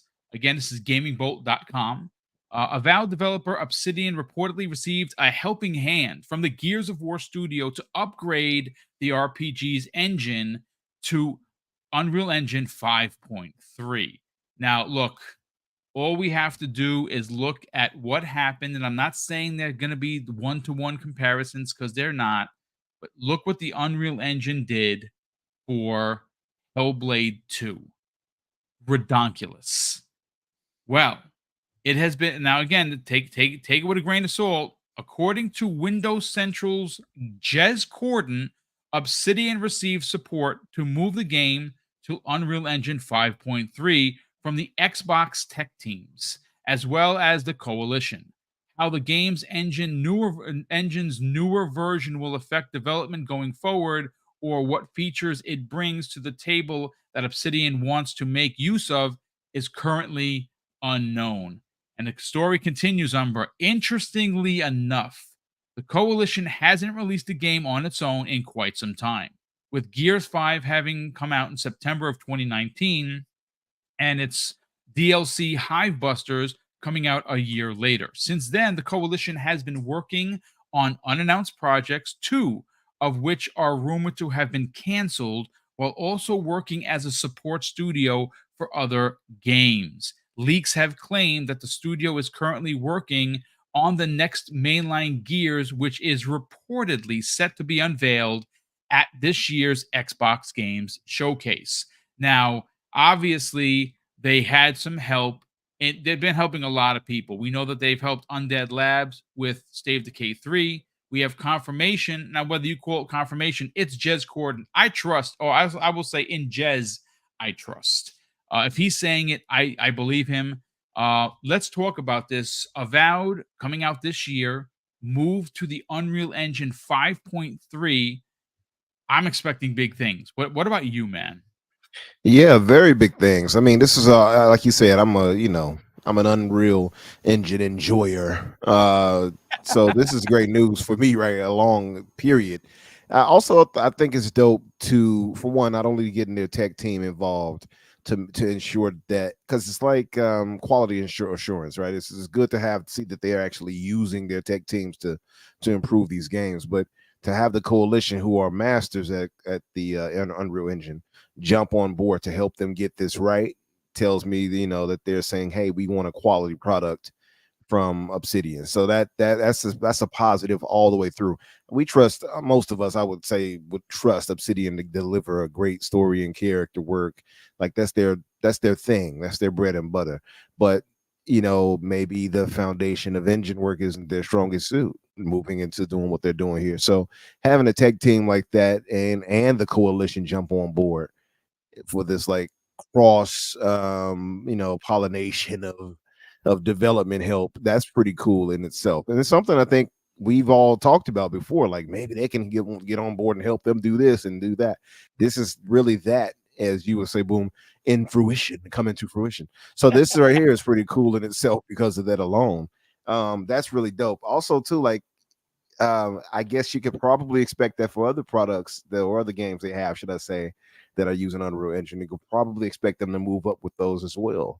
I'm not sure what Hellblade, what edition Hellblade 2 was under when it was upgraded, or at least put out. I'm not sure if it was 5.3 or 5.1, but 5.3 right here.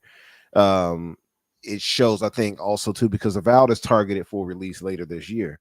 Yeah. So all of these things they're doing here probably happened earlier this year or whatever, and depending on what they're doing and the size of the game, a lot of the code might need to change to accommodate this version.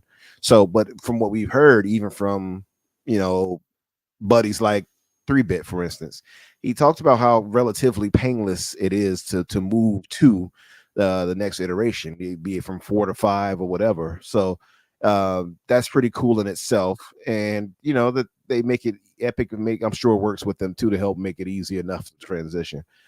This is really dope though, because we're going to get probable better improvement with Lumen and Nanite and stuff like that. So that right there tells me we're going to probably have a much prettier game by the time we get there. That's been one of the complaints, actually. I remember seeing some people whine about that, like, oh, it looks dated, et cetera, and it doesn't look that good. I thought it looks pretty colorful and nice. Some people didn't like that it was colorful either. They were like, oh, well, they're supposed to be more it's dreadful. Not Skyrim, boo, right? Yes, pretty much. Yeah. So this right here, I think I can't find a negative here. Having all of these quality people will help them get it right. More than likely is going to end up being a better product for us at the end of the day, and gives them a better footing to do well with Avowed, so which is what they need. So yeah, I'm all aboard. I'm happy for it. I'm happy that this is happening. Expect nothing but positive things for that when it comes from this. I'm looking forward to it as well. Look, I'm expecting the criticisms to be every game that is released for Xbox, folks. Look, let's call a spade a spade. The gaming media is not going to learn. There's going to be an asterisk near every game. Every game that releases is going to have, well, it's not like this, or it's not what I expected. Hellblade, you're seeing it, no matter how great the game is, benchmarked anything we've ever seen or played like it, and there's still an asterisk. Avowed will be the same thing. It could look and play like the greatest RPG in the history of RPGs, and someone's going to be like, Boom, it's not like Skyrim. Because that's how these analysts sound. And shout out to Gotham Guy who says, Boom, your impression of the media analysts had me in stitches. I'm still laughing at, I don't know. I don't know.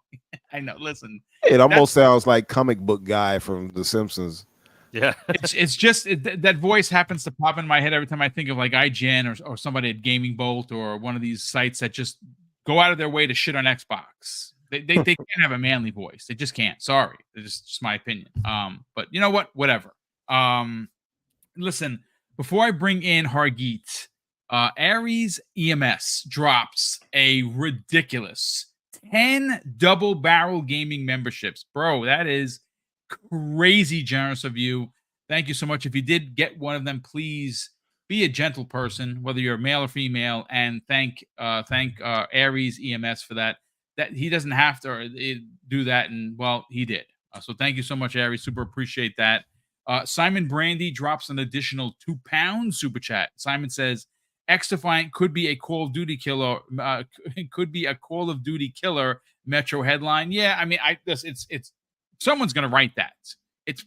Could it be Metro? Probably. Jay Rambert drops a very generous $10 super chat and says, Microsoft's marketing does deserve criticism, but you know who also doesn't market like that? Nvidia. And they're about to overtake Apple on the market cap list. I mean, Jay, I agree with you. I don't really think that Nvidia has to, because they're not a platform for games. They're a chip maker, right? They make things that make everything else work. So their marketing doesn't necessarily have to be as stout as something like a PlayStation or an Xbox. But I mean, I can see the comparison there. Yeah, I mean, Boom, to that point, the reason they're like that is because of the recent trend of AI, and it has skyrocketed them because of their AI chips. So, the gaming is like, if you took a bar of like that is all their revenue, gaming is this, the rest is AI. It is ridiculous. And it wasn't like that like 3 years ago. No. It's just happened. And that's why they're about to overtake Apple. Everybody's using them for AI. Everybody. Hold on. So Simon Brandy drops an additional very generous £2 super chat and says, no, Boom, that was their headline. Oh, wow. My God. I thought he was joking. I thought you were joking, Simon. Now he has confirmed that is. Oh, my goodness. X-Defiant. Yeah, Call of Duty killer. Do the voice, Boom.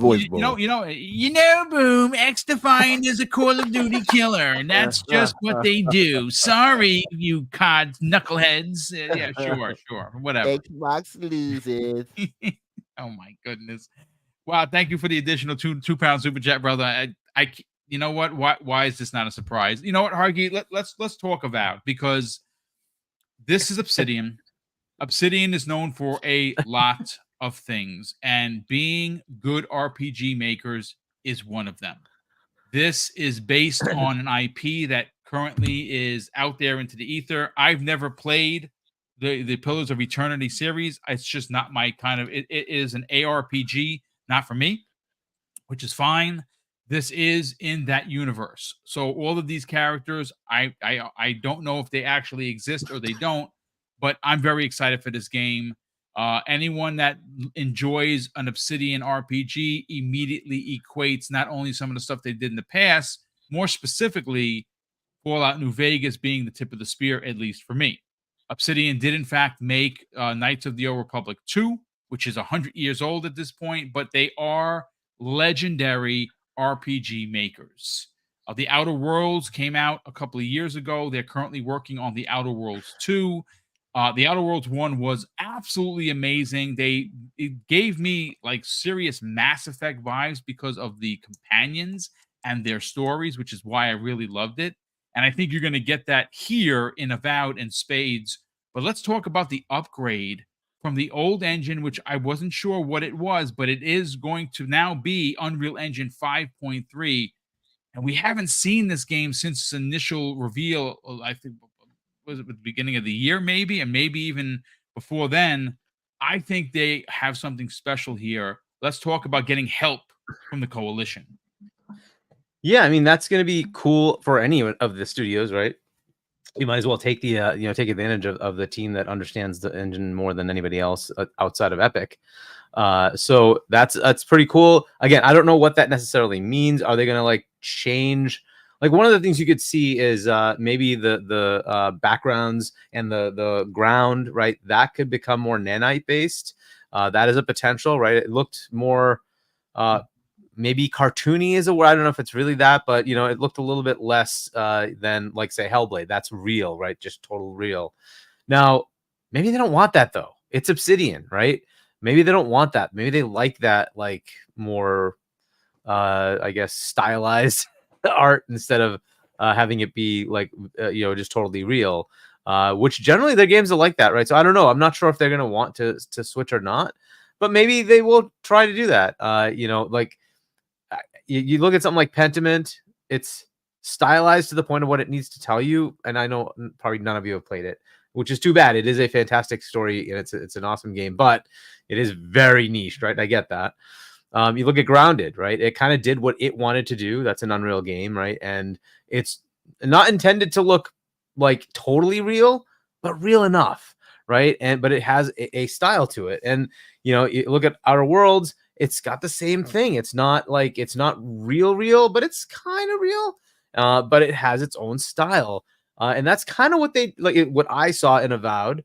And I kind of like that. I don't necessarily need everything to look like it's you know, the real world that I'm looking outside a window, right? I think I kind of like games give you that opportunity to have like, it's just like movies do, right? They give you the opportunity to do things that are crazy, right? Like it's not the real world. Like that's kind of what you want in some of these things, to be able to do things that are just crazy. Like they're going around with freaking like magical sparks and shit coming out of your hand, right? It's like, so this is not real.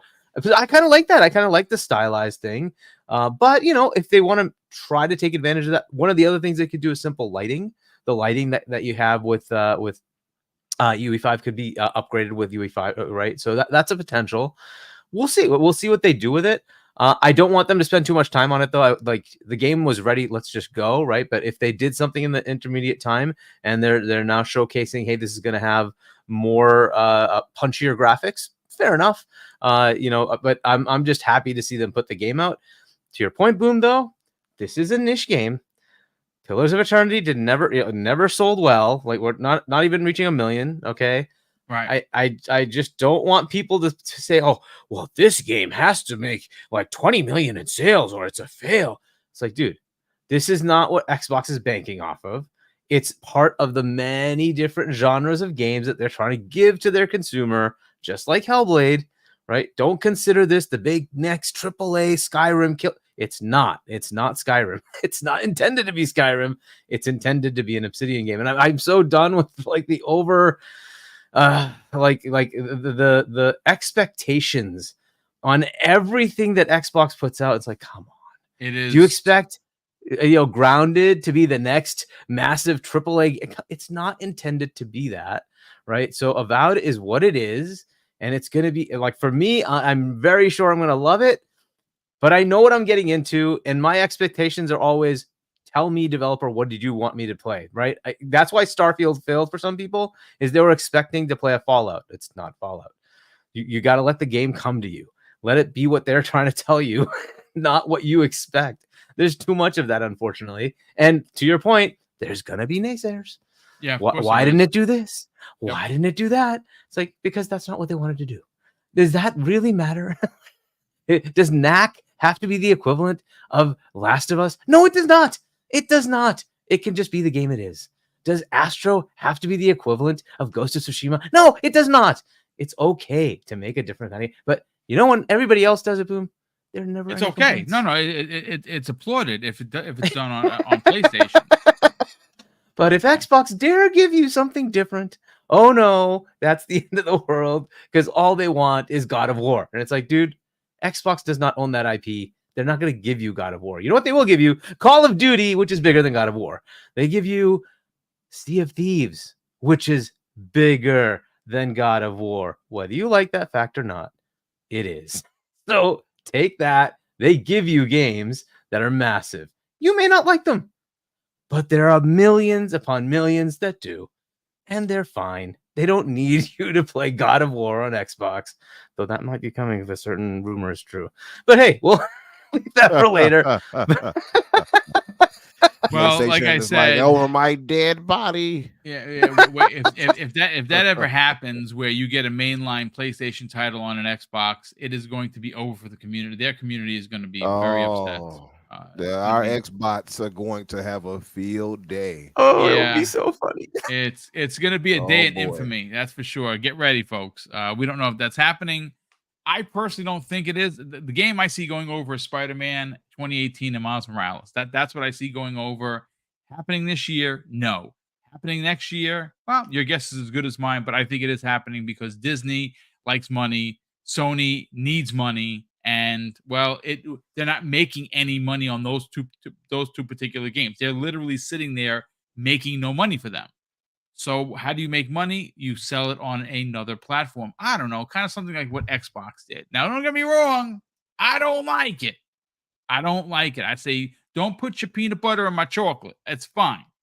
But I'm also not the demographic anymore. I'm the old prick that is conditioned to say that these games belong here, these games belong there, and I bought a console for each one of those games. That's not the world. And I understand that things are changing. Jamie, I want to bring you in. Let's talk Avowed, because you like Obsidian as an RPG maker. If anyone knows, and you should know Jamie Moran through his YouTube channel, he is a big Mass Effect RPG kind of player.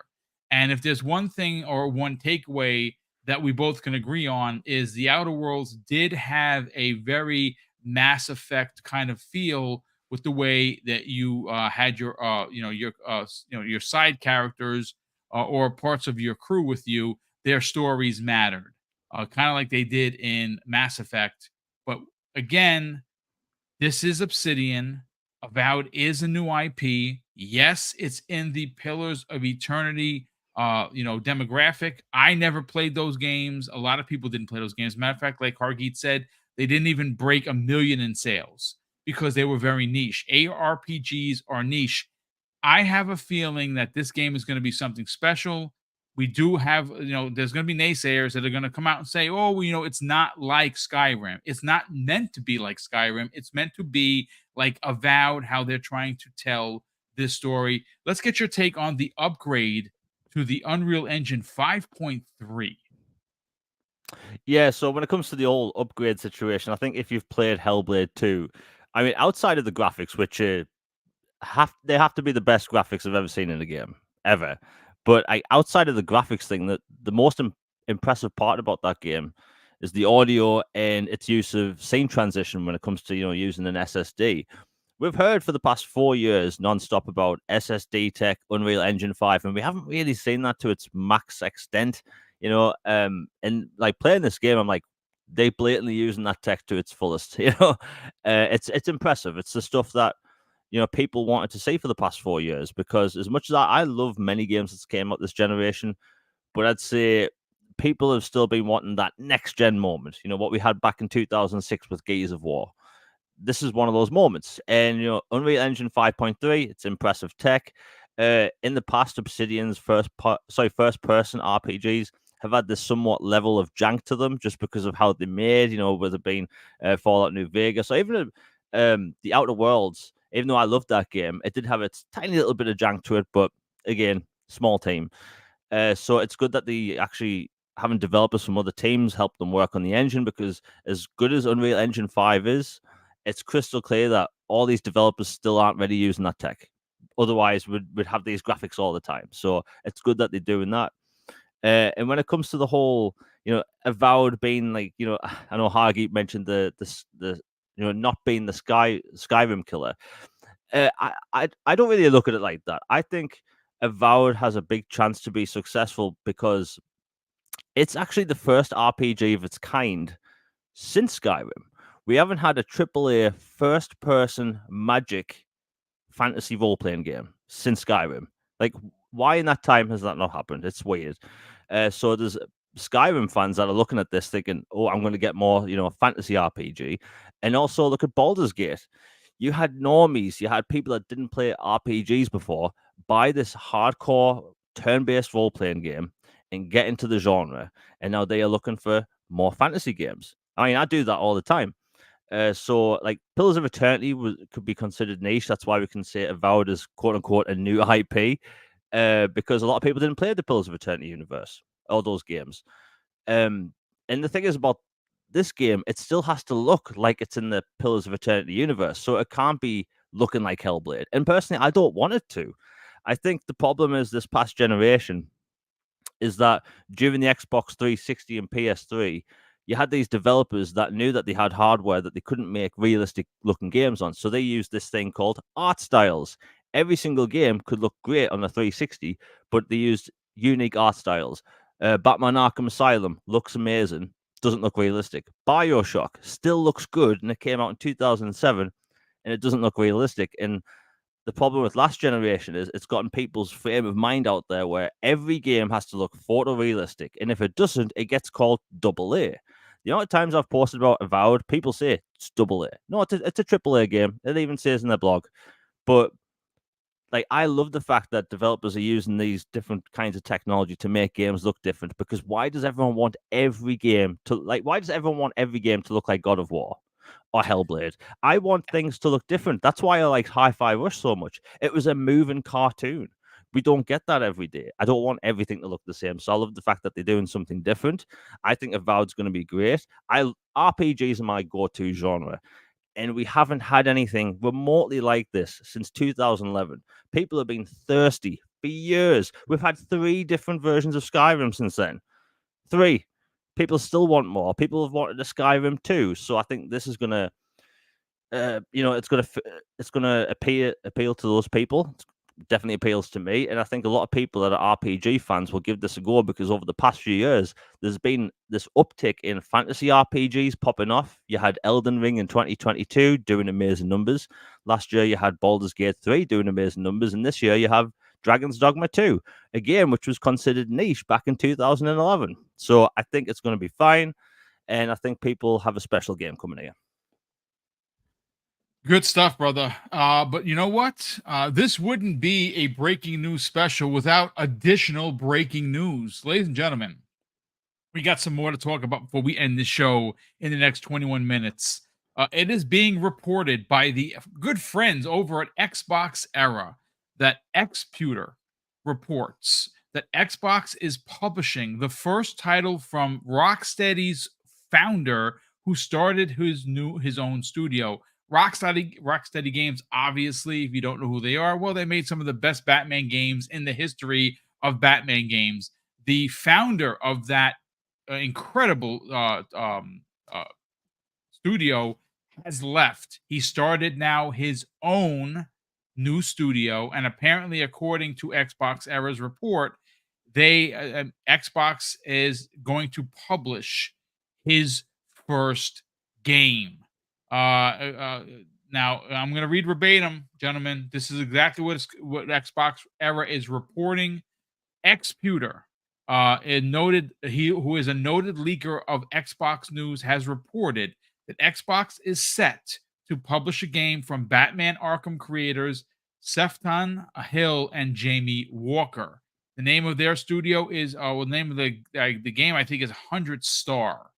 That's the studio. The new studio, 100 Star, was formed by former Rocksteady founders Jamie Walker and Sefton Hill. According to Xputer, they have signed an agreement with Xbox Games Publishing for their next title. That's about it that we know for the reporting. Not much else is known about the game. What is known is this. Okay, and these are 4 incredible finite points. I want to get the panel and, of course, the chat's excitement for this. It is an action adventure game. It is going to be a AAA budgeted title, exclusive with a question mark. We're not sure, but if Xbox is publishing, more than likely. And it is a single player story driven game. Those are what we know about the title. It does not have an announcement. The name of the studio is 100 Star, spelled exactly like that. Jamie, I'm gonna go right back to you. This is great news. If there's anyone that knows how to make an Arkham or a single player story driven type of game, it's, well, the founders of Rocksteady, who brought us Arkham Asylum and all the rest of the Arkham games, which are legendary. The fact that their game is been pitched, Xbox saw it, had enough confidence in it to publish the game. That is a big deal. Now, how long this game is out? Probably 5 years, give or take. I don't even know much about it, but it's still going to be published by Xbox, which means it's probably going to be an exclusive. Let's get your hot take on this breaking news. I mean, as people might know, I love those Arkham games. Yeah, I think we kind of know that, Jamie. Yeah. That's for sure. So this is great news. I just read about it a few minutes ago. I think having those developers that have a proven track record make single player games that excel at being single player action games, and now making a new Unreal Engine 5 AAA single player exclusive for Xbox, like those are the words people want to hear. We hear all the time about multi-platform people doing doom and gloom stuff. Like this is like good news dropping at the right time. And like, you have developers with a proven track record. You have Unreal Engine 5 being talked about in the media all the time because now people can see what it can do. And this is good news. I mean, obviously we don't have any information outside of like that, but honestly, I think this is great news because if you look at all the games that Microsoft have partnered with and a bit basically in development, Microsoft is really leaning into single player content. You know, they clearly have Call of Duty multiplayer and this Halo and, Gears multiplayer and all that stuff. Like, they have live services down. And I've been trying to tell people this for a long time. Microsoft needs to put single player games in Game Pass. These big games. And this is what people want. People are getting... There's a lot of people like me that are getting tired of live service games or live service elements being put in single player games, and like being told and reassured that, hey, cool new developers or proven developers are working on a single player game using Unreal Engine 5. That's exactly what we want to hear. And I think that will be a couple of years away because they just founded the studio, but it's good news. And personally, I can't wait for it. It's, again, the Arkham creators, so I'm sure it'll be great. Yeah, so Hargeet, I want to continue some of the things that were said in the story by Xbox Era. Now, here is a synopsis of the studio. With innovation at our core, we've dedicated to pushing boundaries, embracing diversity, and fostering a vibrant gaming community. Our empowering company culture is unique to the industry, which encourages leadership at all levels, accountability, team support, vulnerability, and connection with its employees.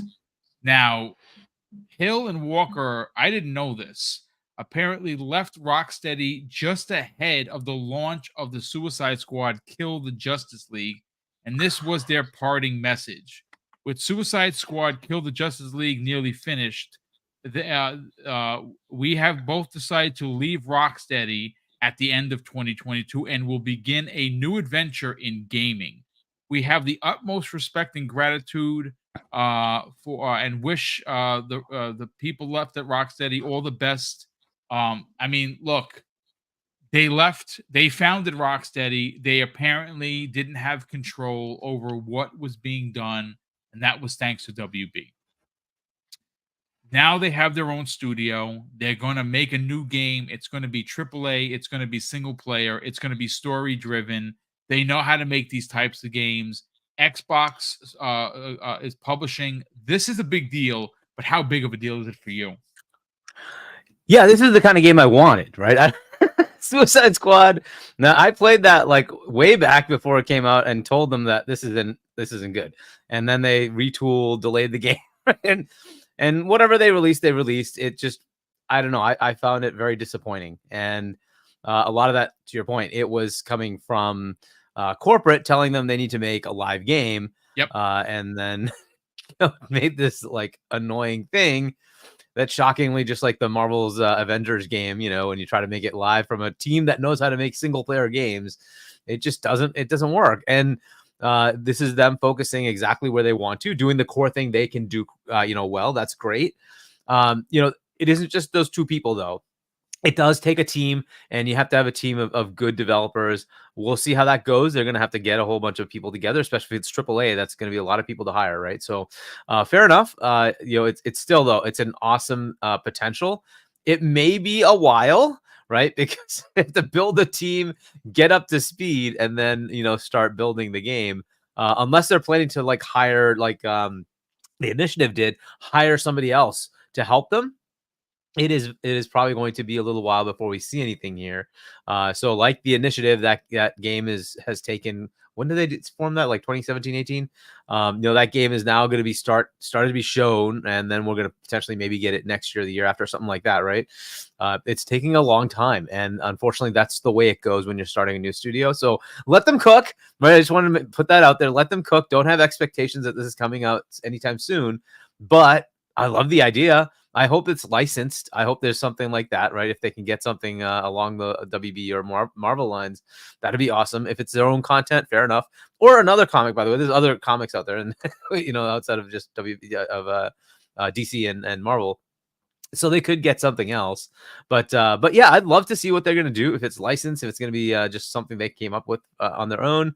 But if they could go in that same vein, the Arkham series is so fantastic, right? So if they could do something like that, oh my gosh, that's what I wanted from them. I just wanted another one of those. Like, yeah, those another games Arkham game would have been great. Yeah, those games were great. So if that's the caliber they're going to have, and that was, I think they were Unreal. I believe they used Unreal. If they're now going to leverage Unreal 5. Oh my goodness, how much better it's going to look, right? We'll see what they do. But like, yeah, this is exciting. This is pretty cool. Interesting that they're funding like a AAA studio game, right? So I guess maybe they were reallocating funds or something like that. But whatever. I don't know if Hi-Fi Rush would have been as big a deal as something like this. Like, imagine if this is a licensed Arkham Next or something along those lines. Like, how big of a thing would that be to have that on an Xbox stage? I'm thinking Spawn, personally. Right? I'd love Right. to see them team up with Image in some way, and maybe bring Spawn using that engine that they use. Whatever IP it is, right? Yeah. But oh my goodness, there's so much potential here. And this will be a next gen game, right? Obviously, it's not coming this gen. Right. And then it'll be somewhere near the mid to late of next gen. But yeah, that's a very cool thing. And that they could do that a couple of years into the gen and say, hey, this is what's coming, right? And again, I don't know if it'll be multi-plat, right? At that point, we'll see what's happening in the industry. But as far as Xbox publishing the game, at least it'll be on their stage, right? So that's where the enthusiasm will be. So yeah, this is awesome. That's freaking awesome news. That they're actually going to develop the game that like we wanted to play instead of this Suicide Squad, death to Rocksteady thing.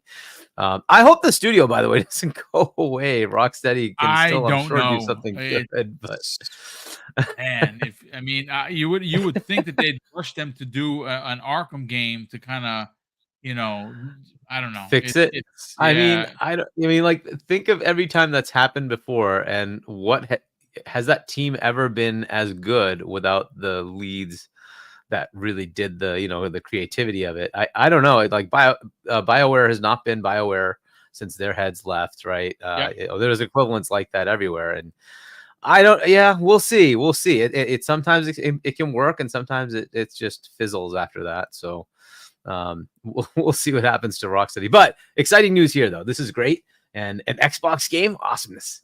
Yeah, absolutely. And guess what? Xbox Game Pass. That's all you got to say. There you go. Yep. Hey, Umbra, Game Pass.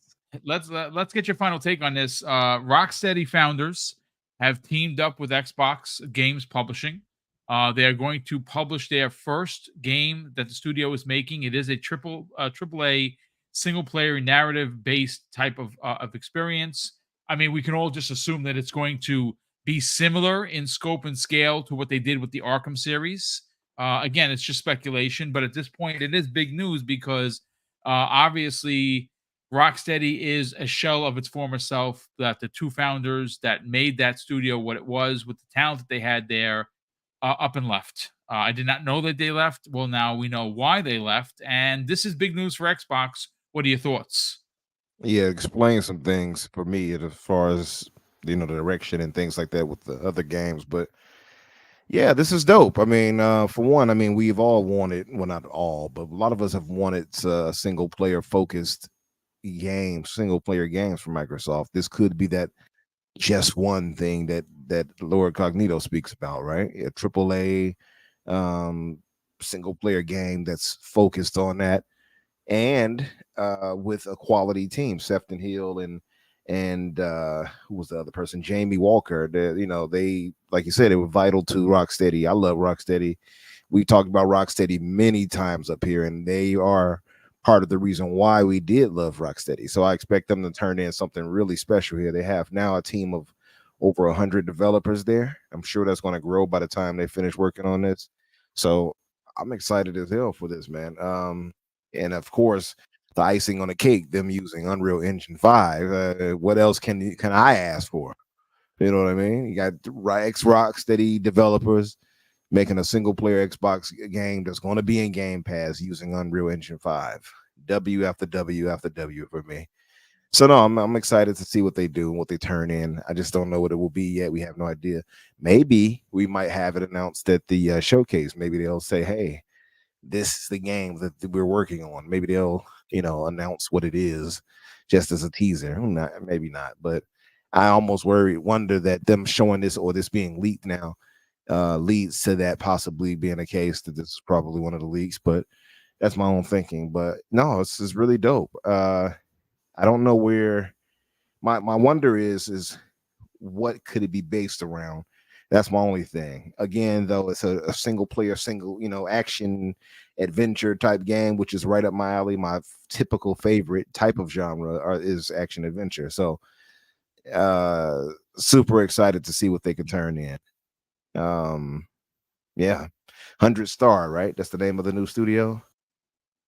Yeah, 100 Star, yes. Yeah. Spelled out 100. Well, not one, but 100 is spelled out in just word, in a word, and then star follows Yep. that. So it's not like 100 Star. It's just 100 Star. Yeah. Excited to see what they do. I mean, I don't think we'll see like the game, launch at least until what? I mean, we're now getting at the point where we start saying years and it starts sounding ridiculous when we say it. 2030, you know what I mean? Like it starts sounding like what are you talking about? Right? It starts sounding weird when you say that, but that's probably when we'll actually see this. It'll probably be, years away from now. So But that's the one thing that's great about Xbox at this particular point is that they don't have to rush anything out. We're going to be so inundated with games that are releasing starting this year alone that I know that we've all been waiting for like the one per quarter. I really think that next year is when that one per quarter, because we're going to get there's going to be so many games. I get started in May. You might get a shadow drop in June, right? We don't know if the Marcus Phoenix collection is that shadow drop. We don't know, but that you definitely know that you have other games that have already been slated, like Indiana Jones and Avowed that we talked about before. There's a ton of other games that are happening. We could get a Forza Horizon 6. I don't personally think so. I think that's next year, but that's fine.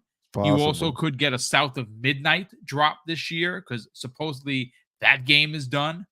You could get a Clockwork Revolution drop this year. That game is far along from what we hear. So there is a lot cooking. So a game like this that gets announced in this way from Xbox era, we don't need to see it in 5 years. Hell, it takes 6 years to make the game. They have literally so many games coming out that they don't have to rush to get this game done. I think that is a major advantage.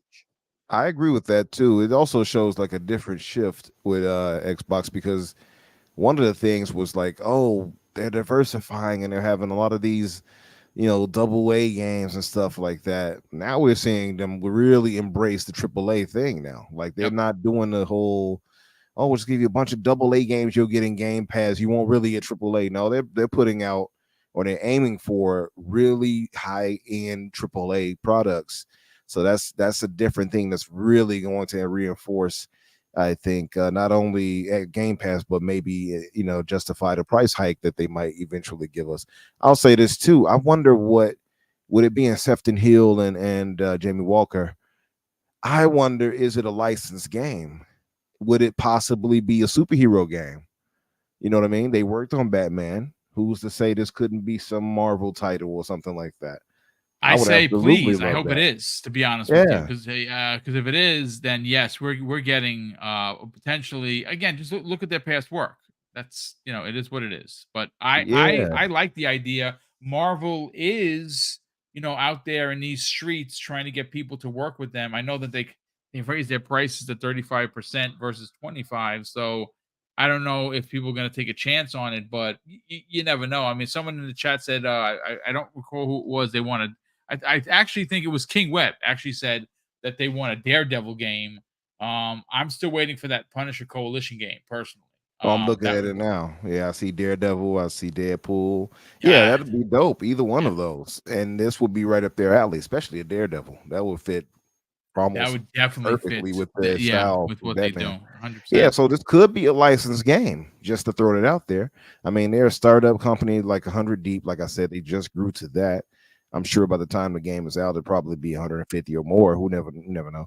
But having Microsoft back them, we have heard Microsoft doesn't, or at least the Xbox doesn't typically like to license out uh for their products and stuff like that. But this could be that change. I mean, we have Blade already coming out, so it's not Yep. like You have we Indiana don't have the Jones at the end of the foundation. year. Indiana Jones, exactly. So it's possible. I mean, I'm all for either way, original IP, brand new IP, or a licensed game using Marvel or DC.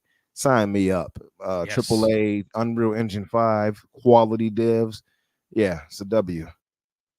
Yeah, I absolutely agree. Well, listen, that's going to do it for us. But before we get on out of here and we do outros, I want to thank, we had a ton of new people here. If you're finding the channel for the first time, please consider subscribing. We are on the hunt for 15K. And with your help, we certainly can get there. Shout out to Chris Gomez, who drops a very generous $10 super chat and says, Microsoft confirms what they said when Sea of Thieves was first day and date in Game Pass and every June showcase since.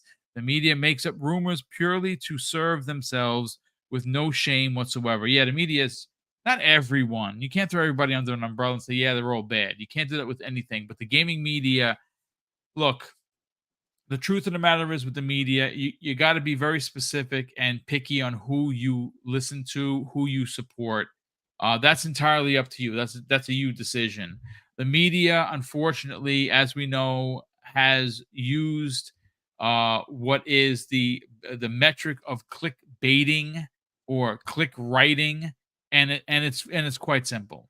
Sony is not doing really good right now. They're just not, and no one is talking about it. Well, Hargeet's talking about it because he's doing a video about it, but nobody wants to make mention of it. Nobody wants to talk about how poorly Sony is doing on every aspect. But of course, the minute you do, you want to bring up how many consoles they sold. That's great, but that's not the only metric. Okay, there are a lot more happening that people should be raising an eyebrow to, but that's not what sells papers. Hitting on Xbox, even when they're doing the right thing, they have a roadmap. They just released a AAA bomb, and then most people say it's not AAA, it's AA in Hellblade 2, which is by far the greatest looking game that I have ever seen in my 40 plus years of gaming, but they still find a way to dump on it. The showcase is around the corner, and you have places like Metro writing that X Defiant is going to eat Call of Duty's lunch. Good luck with that, Charlie Brown. And this is, again, it's one of those rage inducing click headlines. Don't click. don't bother, put them on the pay no mind list, and just keep it moving, because the media is never going to give a fair shake to Xbox. They're just not. That's just the way it is. Even they could cure cancer tomorrow, and the headline would be, how come they didn't do it sooner? That would be the headline. It's ridiculous. But with that said, let's get everyone out of here. We'll start first with Jamie Moran, the elusive gamer. He has an incredible YouTube channel. He has an incredible Xbox podcast that you need to subscribe to. Jamie, sell your brand, kind sir. Talk about your channel on YouTube. Where can people subscribe to that? Check out your Xbox-centric podcast each and every week. And more importantly, find you on social media. Yeah, thanks, Boom, for having us on once again. Been a great show. Yeah, so my YouTube channel is The Elusive Gamer. I pretty much exclusively cover Xbox and a little bit of Mass Effect every single week. I have a new video coming out this week, which I've taken me like almost 30 hours to make. I also have a podcast every week called All Things Xbox Podcast, which is on Tuesdays at 6 p.m. Eastern in the US. Yeah. Again, it's Xbox. There's no doom and gloom, just pure Xbox and gaming stuff. And my Twitter's Jamie Man UK, where I talk about gaming and a little bit of jokes. Love it. Love it. Harky, let's sell your book, brother. Emergence is the book that you wrote. It is available here, there, and everywhere, but we want to know specifically where they can check that out, where they could buy your book. Obviously, he was a big part of Game On Daily with Gaz and Asa. Unfortunately, that is no longer a thing, but both Gaz and Asa do have separate YouTube channels, which they're continuing to support. You also not only work here when we ask you to pop in on an occasion when we have breaking news, but you're also on Primetime Gaming. You work with Jay Fonzarelli on Sunday evenings, and you're also on C Money's show on Friday evening. By all means, sell the brand, sell your book, and more importantly, where people can't find you on social media, but if they wanted to reach out, how would they do that? Yeah, so go to the URL here, shop.china.us, if you want to check out the book Emergence. There's it has links to Amazon and Barnes and Noble and all that, or you can get a signed copy bundle if you like. And then you can also go to my channel and subscribe if you want to, where I'll be dropping some new videos. I've dropped a video yesterday. I'll drop the Sony one at some point. I'm putting things together, and then hopefully it'll get done. Hopefully not 30 hours. That's a lot of time for a video, but cool. We'll check that one out too. Elusive Gamer. But then, all right. So, and then as far as a podcast, next is actually going to be the month end podcast that C Money does. That won't be tomorrow. It'll be Thursday. They've moved it to Thursday. So that'll be, I think, at 8 p.m. Thursday. And then Friday again with C Money Night Shift. Which we're looking to move to 7 p.m., but it's usually at 6 p.m. U.S. Eastern Time. And check that out. And as you mentioned, Jay Fonzarelli, so on Fonz Gaming's channel on Sunday, 6 p.m. U.S. Eastern, I'm a co-host of the Games Talk Live podcast. So check that out. And of course, tomorrow we'll talk about whatever comes out next on Primetime Gaming, right here. Yes, and I'm working on that show right now. There's a lot to get into. There's literally so much news. I don't know if we're going to cover some of the leaks that have been out there. A lot of people don't like leaks. I don't like leaks. I've been keeping my head out of social media because a lot of them are, a little bit risky. Personally, some of them don't make any sense. But again, they're leaks. If you like them, they're there for you to find. I don't know any of them. I don't want to know. I want to be surprised on June 9th. But we'll see what we're going to talk about tomorrow evening.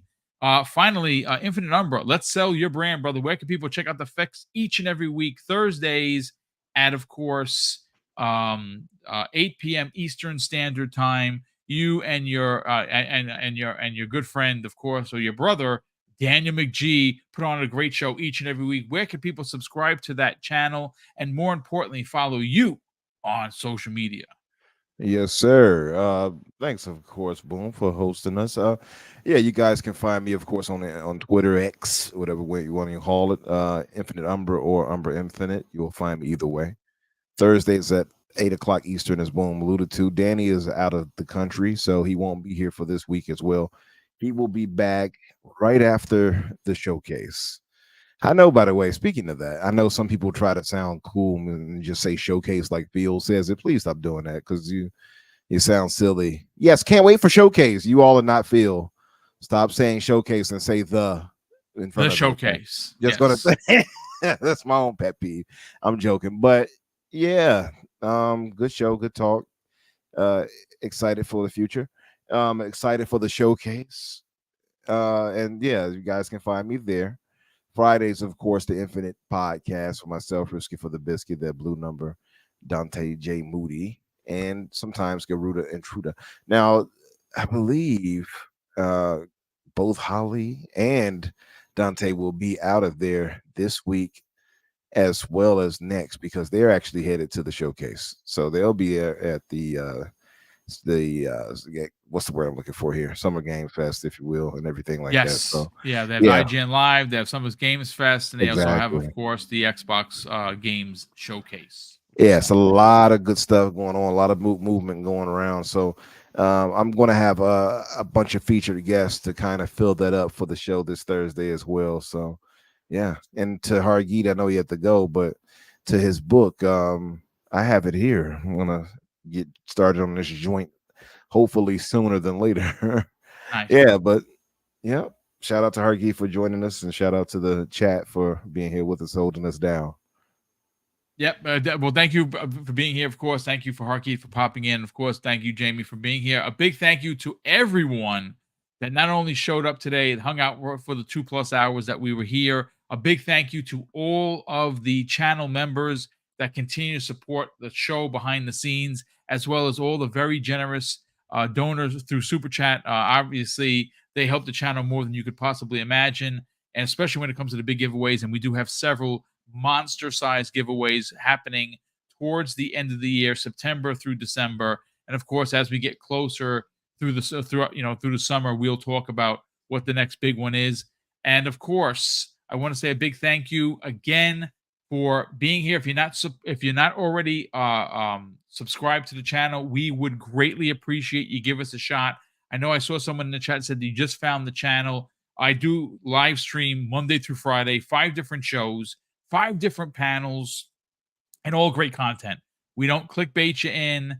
We don't rage click you to get to join to be a part of the show. They are what your titles are, what they are, and again, we have a lot of laughs here, which is what we enjoy doing. Please consider subscribing, and of course, I'm going to close out today's show with something that's incredibly important to me. Hopefully, one day be important to you, and that's something that my dad taught us when we were kids, and it would say, "Craig, treat others how you want to be treated," and also, it doesn't cost anything to be nice. You live by those rules, son. I can guarantee you're going to have an awesome day. So take care, everyone. We'll see you next week on the newest episode, of course, of a breaking news special.